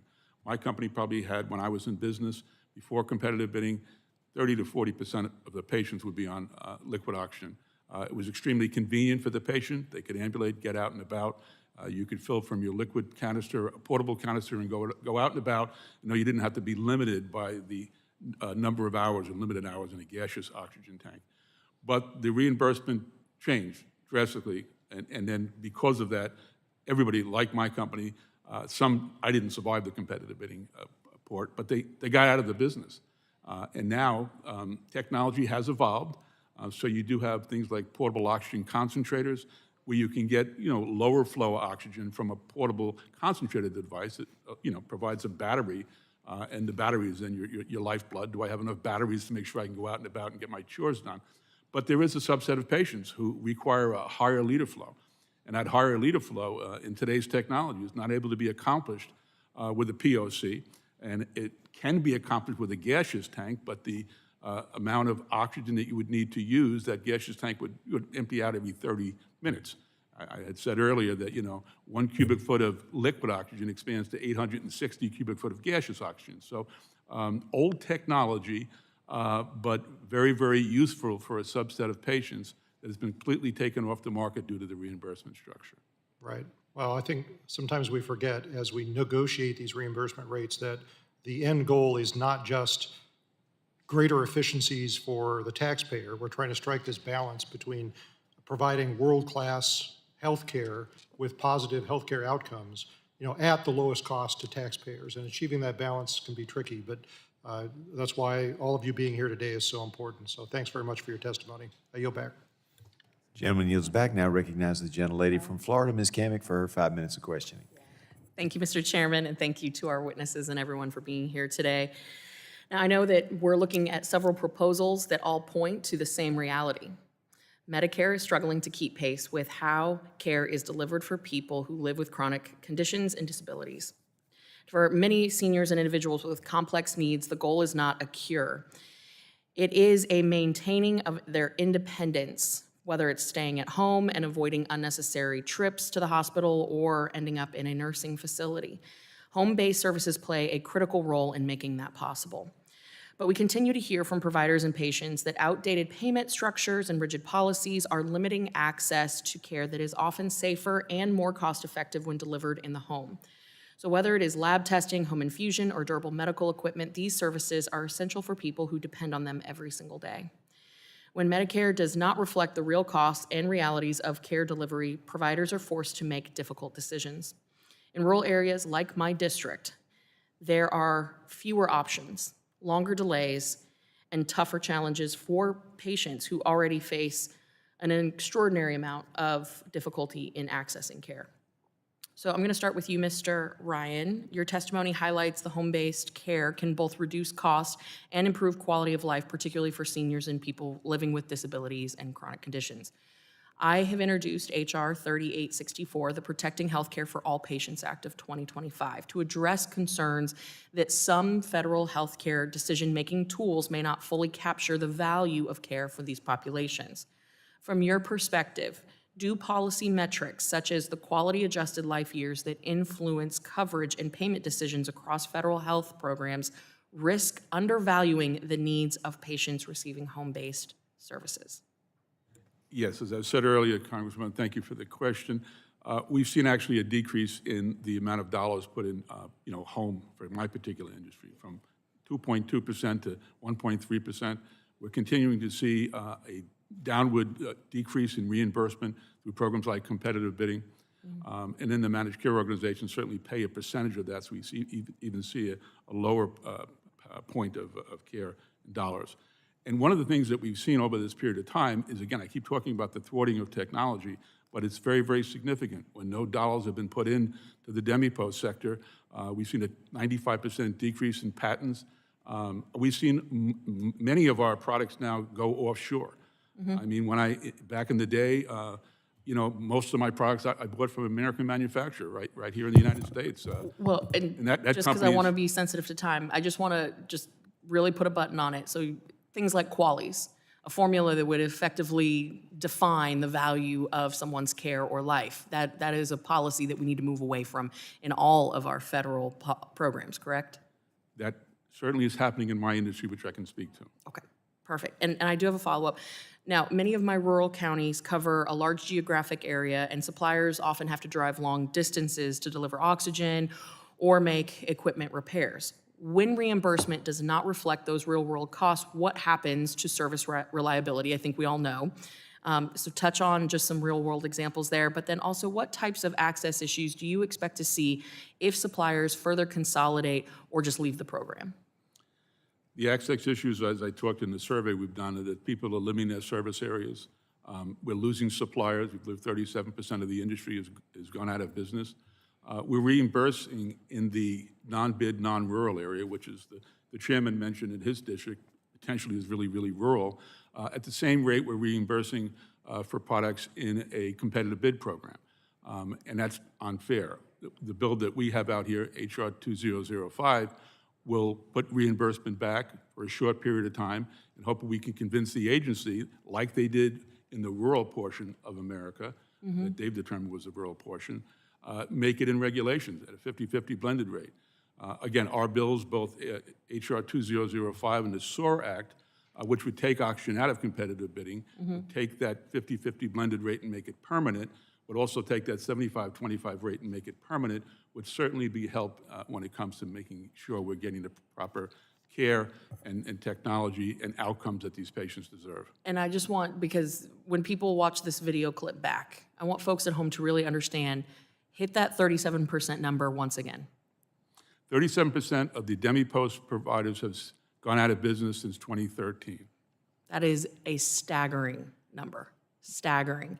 And so for folks at home, people in underserved communities and rural communities, they need to understand that consolidation and services are going away. I think they're living it every day, but people in America need to understand that this is at a tipping point. Would you agree? I think the unthought-out remote item delivery program that came out in this final rule that's looking to take categories like ostomy and CGMs and limit it to 8 to 10 players is going to be devastating. It is not thought out, it's very problematic, and we have to make a change before that goes into effect. I appreciate your testimony and your time here today. My time has expired, and with that, Mr. Chairman, I yield. Gentlelady yields back, and now, at long last, I recognize the gentleman from Colorado, Mr. Evans, for his 5 minutes of questioning. Thank you, Mr. Chairman. Thanks for letting me wave onto this committee. Of course, thanks to my fellow Coloradan, the ranking member, and to our witnesses for coming today. So we can talk about something that's deeply personal to me and to many of my constituents, and that's supplemental oxygen. I have a bipartisan bill that I helped introduce. It's included in today's discussion, the Supplemental Oxygen Access Reform Act, the SOAR Act. I've had family members rely on supplemental oxygen, and representing a state like Colorado where we have high altitude, we know that many of our constituents also rely on supplemental oxygen. House Republicans have been laser focused on affordability this Congress, but affordability goes hand in hand with accessibility, which is the centerpiece of the SOAR Act. So, Mr. Ryan, wanted to thank you and your organization for supporting this legislation. We know how important supplemental oxygen is, liquid supplemental oxygen, at times for people battling a variety of conditions. And I actually wrote down the number you just threw out, 860 times more oxygen in the liquid form in the same volume as you get in gaseous form. Can you describe the dilemma and the real human impacts that patients face when the existing system that we have with the Medicare DME program significantly limits access to liquid oxygen? Yeah, the reality is, looking at Medicare claims data, the decrease in both liquid portable oxygen and stationary portable oxygen has been significant. It's down 80%. So there's a subset of patients that require high-flow liquid oxygen, and essentially because of a poor reimbursement program, a failed competitive bid program, those patients no longer get that service. When I provided oxygen, I'm a respiratory therapist. The SOAR Act provides a payment structure to get paid for respiratory therapy. I think that's important. We competed on service and service alone, and our standard of care was excellent. But compressing prices, compressing them down, again, has taken the service model and changed it severely. It's taken the opportunity to have a respiratory therapist that could go into the home and do the proper services it would need. It's taken it away. The SOAR Act could bring that back. It's concerned about a patient. It's got a patient's Bill of Rights in there. It's also leveraging technology. It's using something called e-prescribing, where we could not go to the subjective medical record, and we could simply have a template that is agreed upon by the pulmonary community, and it will be the basic components of what is the medical necessity for oxygen. This bill is supported by well over 30 pulmonary groups, American Thoracic Society, CHEST, American Association of Respiratory Care. We have a letter for the record that shows the 30 groups and the pulmonary community working hand in hand with the DMEPOS community to get this legislation passed into law. And I think, thank you for that. I think one of the key phrases you used there was just the quality of care. And so we know that quality of care happens when we balance affordability and accessibility. And a big part of that is making sure that these programs work, making sure that the money goes where it's supposed to, while also rooting out the fraud, waste, and abuse. And so can you speak to the SOAR Act? And specifically how it has some of those guardrails in place, but also takes a light touch via the creation of a national standardized electronic template to appropriately balance the needs of patients, providers, CMS, and make sure that we're being good stewards of the money. Yeah, well, again, I think the current problem is that the Medicare program relies on medical records which are written to support patient follow-up care, not to provide the legal support for a Medicare claim. The SOAR Act would make it easier for CMS to prevent fraudulent and abusive claims by requiring Medicare contractors to adopt electronic data elements, i.e. a template. To date, contractors have refused to adopt this common sense approach. Adopting an electronic process in lieu of using physician chart notes would provide much more needed clarity and accuracy in the review process. And I think it would help in the fraud and abuse. Thank you so much for that. And again, obviously, I'm supporting the bill. I knew it was a good bill, but I'm just struck by that 860 number that you threw out there. People that need this high-flow oxygen. Sometimes there's really only one answer to that, and that's that liquid oxygen. And so I just want to thank the chairman and the ranking member for letting me wave onto this and be able to talk to this issue that's so critically important to me, to many of my constituents. And I look forward to working with everybody on both sides of the aisle and the coalition that you mentioned to continue to advance this bill. And yield back. Thank you. Gentleman yields back. I ask unanimous consent to insert in the record the documents included on the staff hearing document list. Without objection, so ordered. I would like to thank all of our witnesses again for being here today. You saw a lot of members showed up, and that's tells you how important this hearing was to the members, and I was glad to have all that input. Members may have additional written questions for you. I'll remind members that they have 10 business days to submit those questions for the record, and I ask the witnesses to respond to the questions promptly. Members should submit their questions by the close of business on Friday, January 23rd. Without objection, subcommittee is adjourned.